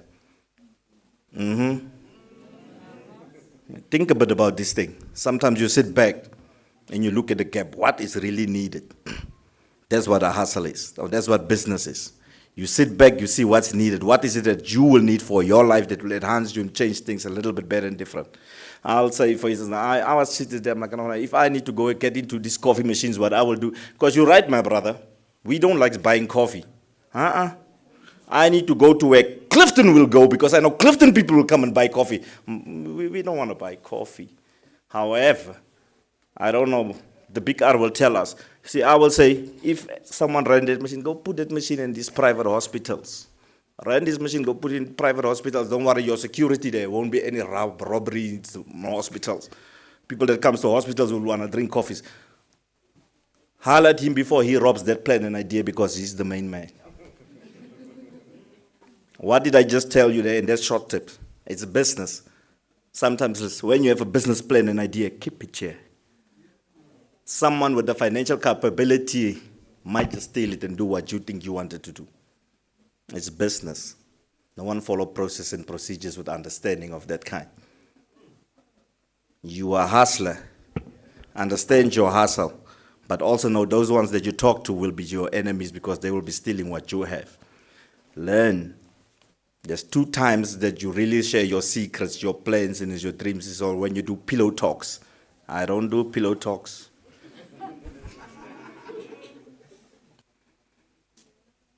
It's the hustle. Focus like a business folks. But I can also think called the hustle comes with what you guys call it. Not everyone really respect their worth. Not everyone understand that your worth is born when we are hustler, when we just start these things. Stop starting business with your friends. As far as I know, many friends, myself, to be burn our legs and our feet when we're starting with our friends' businesses. I'm not saying don't start, but I'm just saying I've burned my fingers with that. I took a little bit longer in my hustle for this thing called business because I didn't have a mentor. So find it, get a mentor. It'll help you overcome a lot of hassles that you could have, that riddles, those unnecessary hassles, you can long overcome it. Don't worry, I know you're here to pluck a student. We will pluck you, man. I'm just asked to talk about business, entrepreneurial stuff, so I'm talking business and entrepreneurial stuff. Here we will still pluck you. I got people outside there, we will pluck you. There is what you guys call it, MIC tasks that have programs and plans out for unemployed graduates for opportunities. We will pluck you. Maybe you don't think business is fine, you haven't yet consulted with your mirror. Right now I talk with those that have already consulted with the mirror that want to drive and live a different dream. It's the hustle. Learn it. Grab the idea, see it, start believing that you are a boss. But you see, in the boss world also comes rules. Before you want to do something, gain the skills, lessons, and experience. So it's important for you to gain lessons, skills, and experience for what you want to be a boss about and over. We're students, different students doing different fields, different things. Doesn't mean you cannot be a boss in the very same field of your expertise that you schooled here or studied here. To start your business is not just you planning on something. When I say start your business, I say, yeah, let's go a little bit deeper. The dream was there. Be that you do not know what exactly is it that you want to do. Don't worry, you will learn those processes and procedures when you start with whatever you want to start with. Don't try to know it all. Just follow the simple things. First things first, go get your business registered. It's free. This thing is free. It's free. Go start your business. How do I do so? Go to DTI's website. DTI's website, man, use Google. Google will help you with these things. Get to DTI's website, register your business. Once you're done registering your business on DTI's website, get onto the SARS website. You register for a tax clearance certificate. Once you're done with that, your BE certification, you can go fill it in at SAPS. It's free. They have templates, fill in your BE certification just with your company registration. You don't even need your BE certificate. Then you open up a bank account. Bank account with 100 Rand or 200 Rand just so that you can separate your personal account and your bank account. And once you have all those little certifications, you can use your mother's house, home address, or whatsoever flat, wherever you stay, you use it in your home address and you register yourself on CSD. It's important when you want to do business or to want to get government deals or any other corporate deals, they'll oftenly ask you, are you registered on CSD, Central Supply Database? What is that? That's where all your business things is. Don't worry. I know not all of us will always understand everything. This is for the people that want to do business. Right now, you're still on the student world. We're still going to pluck you because that was the purpose of this gathering. Having a lot of skills, experience, smart heads, bringing opportunity to students. The reason why I don't always just want to talk business. I want to talk CVs. Go for your opportunity. Go gain your skills and experience. Sponsor said it. Don't be slaying on don't be slaying on your socials. We look at those things. Saying, hey, this one just looks like a problem. This one will come and work here and just be a problem. This one won't come and add any value here. In other words, be considerate of your identity. Even in business, you consider your identity, especially when you want to go social. Remember now, when we do business, you cannot come and look like, in fact, when I call you to my interview, you cannot come like you just want to come by and you want to pass by. Make it look like you were really looking forward to this thing called an opportunity, even when we talk business. But that's for the hustlers. I'm in business. I like things. I like investing in things. But I'm not going to invest you just because you have a plan or an idea. It's money matters. But money matters, people are often a little bit more stingy. But it's still opportunities. It's business. Find yourself a mentor in this thing called the hustle. Don't try to know it all. You will learn all of them once you started. I actually had my phone here, made some few notes of those things that I've catch up, but I figured, oh man, look, if God guides this thing, whatever needs to be said to those that need to hear it will hear what. It's the hustle. It's an opportunity. But you cannot think of a dream or starting something if you haven't yet changed your mindset. It's a mindset that needs to be changed. And business is not just what you see us with the suits. No, don't worry, I just like wearing a suit. But I also, because I need to talk to a guy like Cliff. Business is not always just for the suit guys. It's not you being an accountant. It's not you being a lawyer. Business is a lot of things. It can even just be a what you guys call a beauty salon. Own your beauty salon, sell your hair, sell your apples, just do something. It's the hustle. You will learn how to manage small money so that even when it comes to you managing big money, you will know how to do it. But for now, I'm not talking to business people that have already established. I'm talking to people that still need to start. There's a difference in when we say business, that's your startups, there's your small, medium enterprise, and then comes to the corporates. So right now I'm talking to people that are still students, those that still want to start businesses or they still want to dream like a business person. Well, it's not all of us that will be business. Some of us will just end up, we just happy at being what you guys call employed because you are happy getting a salary. But let me tell you the disadvantage of a salary. You can never dream bigger than just what your salary allow you to dream to. Sad reality. You will only be happy month end. On the second, you're out and down again. Because you also don't want to find your side hustle. Be an employee, but find your side hustle. But start your business too.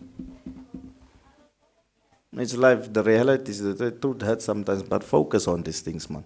I don't want to waste your time. It's late too. I just wanted to be the last one to speak because they always say save the best for last. And I know you'll remember it for longer because no one had a notepad. It's fine. Just learn that too when you leave here. Next time when you go to sessions like this, or even when you just go to church, go with a notepad, man. Take out your phone, make notes, write down something. That it will help. When you go to a meetings, they call it capture the minutes of a meeting. You need to do these things because we might just say it, but you can also just forget it because it's 1 year in, other year out. It's part of the hustle.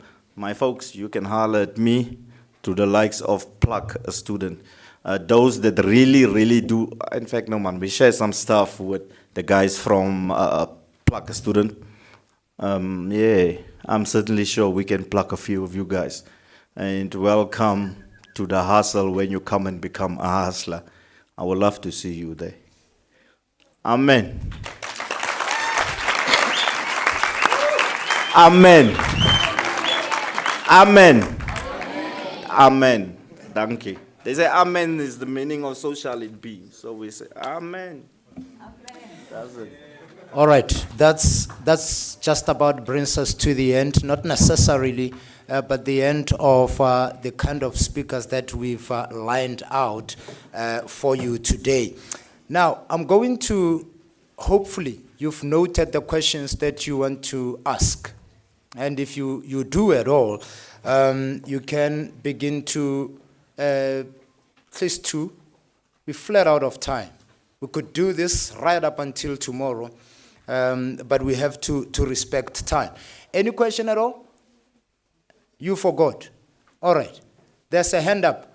One, how many questions do we have? Unfortunately, if we're going to have too many hands, with due respect, we are not going to entertain all of those. Like I said, purely owing to time constraints. Let's take that particular question. Sharp and short, please. And indicate who you are directing that question to. I forgot the name, but it's the lady who talked about the CVs. So I wanted to ask, when you send the CV, is it important to write like a certain message explaining what position you are applying for, where did you hear about it from, when you are sending, especially via email, do I just attach my documents or should I also just write an email? Yeah. Okay, thank you, and that question is noted. So the body of the email, when you send your application, that could also be a platform for you to sell yourself. So you could actually write an email and explain why you want to apply for this position and why you feel that position is, you could be successful in that position. So that is another platform, a starting point whereby you can start selling yourself. Thank you. I don't know if you answered. All right. Let's take that one question. Short and sharp, please.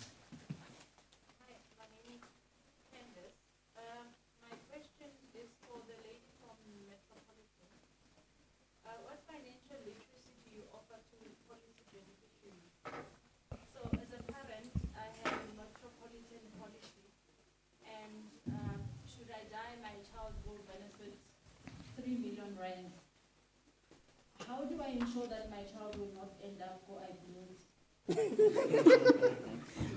I think I missed the last part. Can you repeat it? Do you guys offer any financial literacy to the beneficiaries of policies? So I'm the policy holder, my children are the beneficiaries. I've covered my life with 3 million rand, I died. How do I ensure that my child will spend the money wisely and not end up, or I blew it? Do you guys offer any financial literacy to beneficiaries? Thank you. We definitely do that, especially in times of claim when you come. It's also a business opportunity for us to reinvest the money. So we definitely give the beneficiaries, we'll educate them there. All right. I'm not sure if you are, but there's a question for you as well, our sponsor. Somebody was asking me, in terms of presentability that you were talking about, there are two aspects to this. One is that once you walk in and you look clean and presentable, the assumption and the fear, therefore, is maybe the boss will think, I'm fine, I don't need a job already, I'm sparkling, I'm clean. And the other aspect is being presentable is informed by what I have on the wardrobe. In other words, what does presentability take in terms of the form and shape? If that question makes sense at all. Okay, presentability means you looking clean. Hence I said there's no need for you to go buy new clothes or fancy clothes. You just need to look clean and be nicely covered. I don't know if I put it nicely, but be the brand that you want people to see. Because remember, you are coming there to sell yourself, to convince us that you're the right person for the job. But unfortunately, the first thing that you come through the door will have assumptions about you. Yeah. But the moment you sit and start asking questions, that will be another part 2 of the interview. But I think that would be unfair to say this person looks clean, they look fancy, they don't need the job. No, it's the same as being told that you are overqualified, but I'm the one who applied for this position. Mm-hmm. Don't you think I saw that I'm overqualified for these opportunities? So I think it's unfair for one to judge based on that. Thank you. All right. I'm not sure if we have another question there. I'll take 3 from now. And I'm sorry if I'm restricting you. Like I said, we're chasing time. Where do we start? All right, that's the first of the 3. Start by introducing yourself and, of course, where your question is directed. Hello, my name is Nell. My question is directed to Ms. I hope it's Ms. I can't remember, unfortunately, but Nako. It was about interviews you spoke about. My question is what your advice is for average performers. Because when you're not in the room, you can't always, the only thing that speaks for you, unfortunately, are your marks. Unfortunately, for an average performer, are your marks. What can you do to better represent yourself and give yourself a chance with your resume? Outside, because everyone states the same things, but then your marks clearly are. And overachievers exist, but I have to apply as well. So what advice do you have for someone who's average? Okay, I think when I did present, I did mention that, I did mention that after I graduated, I was told that why you are applying for GAV, why are you applying for this? But I told myself that I wanted this opportunity. I believe on the resume, we also have people who put their objective to say, this is my objective, I've graduated, this is what I want to do in the industry, this is what I want to offer the industry. But it's unfortunately because you are mentioning the issue of results, not every vacancy will require you to submit your results. We'll just say your certificate, or if you haven't received your certificate, we request for a letter of completion from school. But it's very rare that we request your results. Hence, even on your certificate, they don't state that you got a distinction, only on your statement, if I'm not mistaken. So we cannot disqualify you or eliminate you from the selection process just because you are an average performing student. I don't know if I've covered that. Thank you. Can I help you on that one? Okay, can I help on that one? See, when it comes to job opportunities or CVs or applications for jobs, the list of things that we look at is your marks. And I'm talking from a business owner's angle. When I interview you for an opportunity presented or advertised at my company, I would like to know that you can come and add value, not come and show me your high marks. Not saying don't have high marks, but come and show me the value that you can come and add at my organization. With that said, come say now, I'm not saying do not have high marks. I'm simply saying don't rely on your marks, because you can easily pass with 80% or 90% for that matter. However, when you come to a working place, you will have to fall under the authority of a guy or person younger than you. Why will that be? Because they'll be the ones with experience and skills. We employ you to come and add value, not to come and show us your high marks, with no insults thrown to any academic here. All right, Itumeleng, do we have another hand? I saw perhaps it's a follow-up to that, which will make it 2. Go ahead. Thank you. The question is for Richard. So, Richard, is there a digital platform that your company uses to monitor the machines? So I'm just thinking of a scenario. I've got 3 machines. One is in, 3 machines in 3 different locations. How do I know when the machine needs to be filled up with beans or water or whatever the case might be? Okay, so we monitor the machines based on what goes through the machines in terms of consumption through the cards, because we're able to see what's moving through from a revenue perspective. However, what we do is we say to all of our operators that a machine needs to be visited once every 48 hours as a very bare minimum, okay? And if the usage the cup usage exceeds 50 cups a day, we need you to visit that machine every single day. And the reason for that is quite simple. You can't manage a machine's cleanliness via any electronic means. You've got to actually physically see the machine. I mean, for all you know, somebody's taken the very first cup of coffee that morning and as they take it out, it spills all over the show next to the machine or on the machine. You want to make sure that your machines look presentable. An image of the machine and its cleanliness is a fundamental component of vending. If a machine looks dirty, people turn away and they will never, ever go back to that machine. It writes them off as a customer. So cleanliness and our brand's positioning as cleanliness is really important to us. So I'd say to you, you're going to be visiting the machines every second day as a minimum, and you may end up visiting the machine every day would be. And if you're doing that, you're going to know what's happening quite quickly. All right, I see there's a question as well there. I would assume this is our last question. Go ahead. Good afternoon. The question is to Mr. Thabo and our next billionaire over here. So the question is simple. What drives you? Because I don't believe that money is the end goal, but I believe that money is a product to the end goal. And then one more question for Mr. Richard. Does your company help us establish in the certain location we have chosen? Okay, yeah. What drives me is serving a purpose. Serving a purpose, fulfilling a need. The reason why I actually said in my talks earlier on, I said, find a need. not just something that you see, find a need. So a need comes also with love. Love what you're doing, especially in the business world, especially as a hustler, especially as an entrepreneur. Why will I say find something that you love doing? Because trust me, if you do it for the love of money, you will just get easily demotivated because you will fail many a times.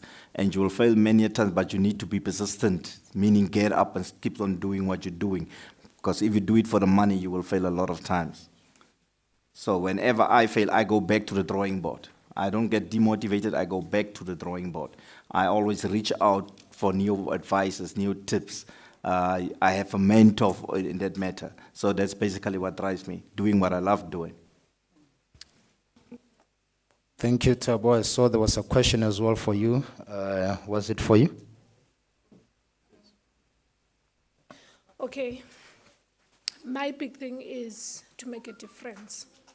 So I grew up poor, and it gives me great joy to see people benefit from anything that I have done to enrich their lives.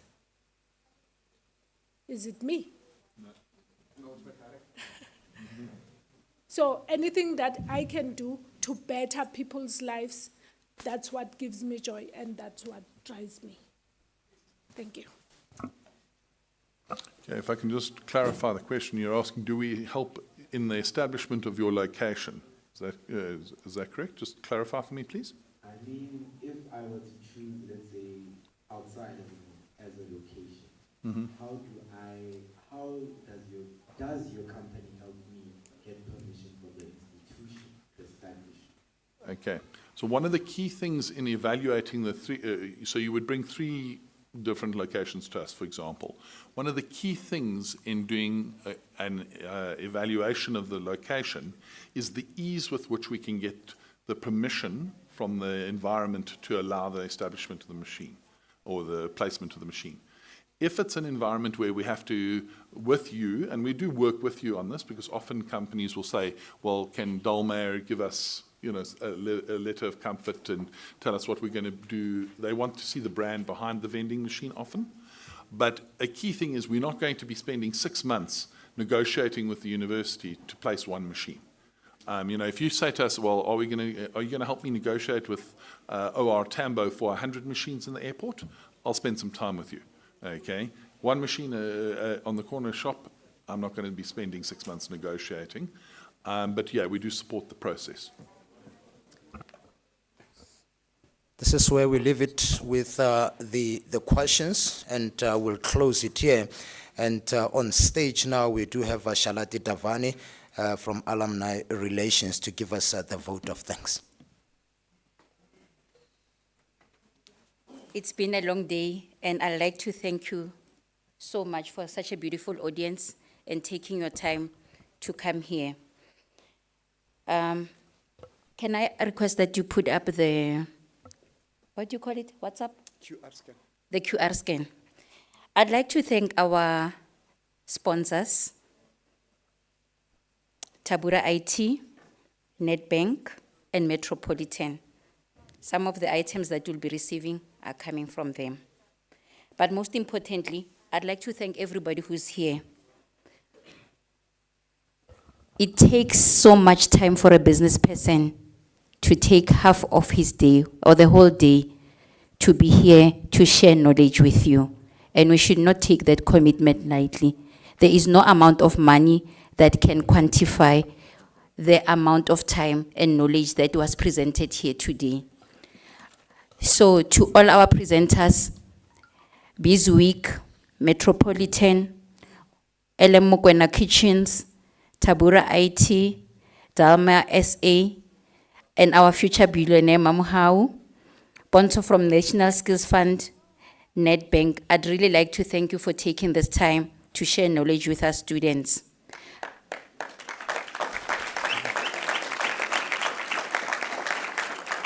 Out of 65,000 students and almost 30,000 within the Pretoria campuses, you are the few that chose to come here and use this opportunity. I hope this was not the time that you are going to be wasted. I also want to take this opportunity to thank the TUT transformation agents for ensuring that our students always get information, our graduates get information. They are the only structure that is registered that looks after the needs of postgraduate students. And please, when we send information to them, please take it as official information. Most importantly, I would like to thank TUT FM. I know that there are 61,000 listeners that were tuning into this program, not only from TUT, but also from the community of Soshanguve and communities in Gauteng. Every Wednesday we have this show, Plug a Graduate. And sometimes it pains me that people that are calling are from Dobsonville, from Cosmo, from Teresa Park. And this program was intended for you. After this, people will be coming and queuing at our offices, looking for the opportunities that we have presented here. But when we ask you to come, you don't come. If there's going to be a mindset shift today, let it be that. I also want to thank the Directorate of Cooperative Education, who are always ensuring that they also plug you. They have been talking about the platform that you can load your CVs.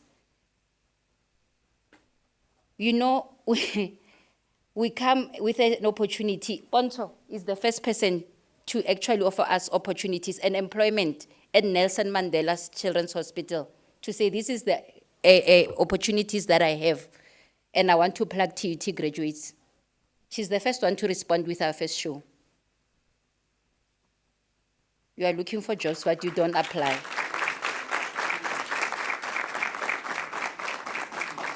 You are looking for jobs, but you do not apply. I'm saying this with a lot of respect. Ne? Let us shift from a mindset of expectation without effort. Let us shift from a mindset of entitlement. The world does not owe us anything. When there's an opportunity, let us grab it. I thank you, everybody. Thank you, and go well.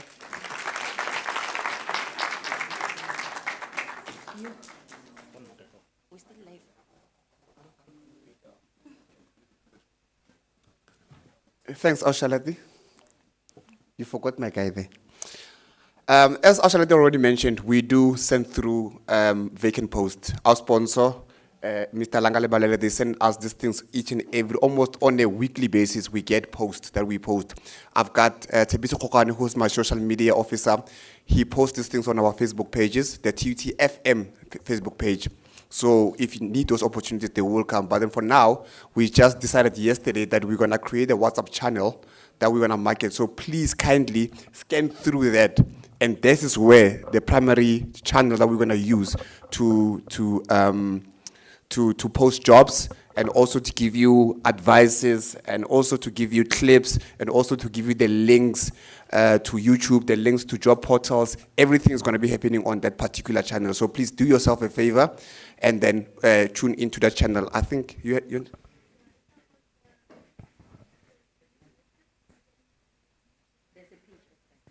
okay, you can, if this one is giving you a problem, if you stay using it 3310, it's still giving you a problem, there's another paper just outside the door, there's a paper there. Otherwise, you can come see me, come see Tebiso or Matumelo or somewhere around here. She's also part of that group, then she can assist you with entering the group. Or maybe you can still go to your channels on WhatsApp and just type in Plug a Graduate, you will see there.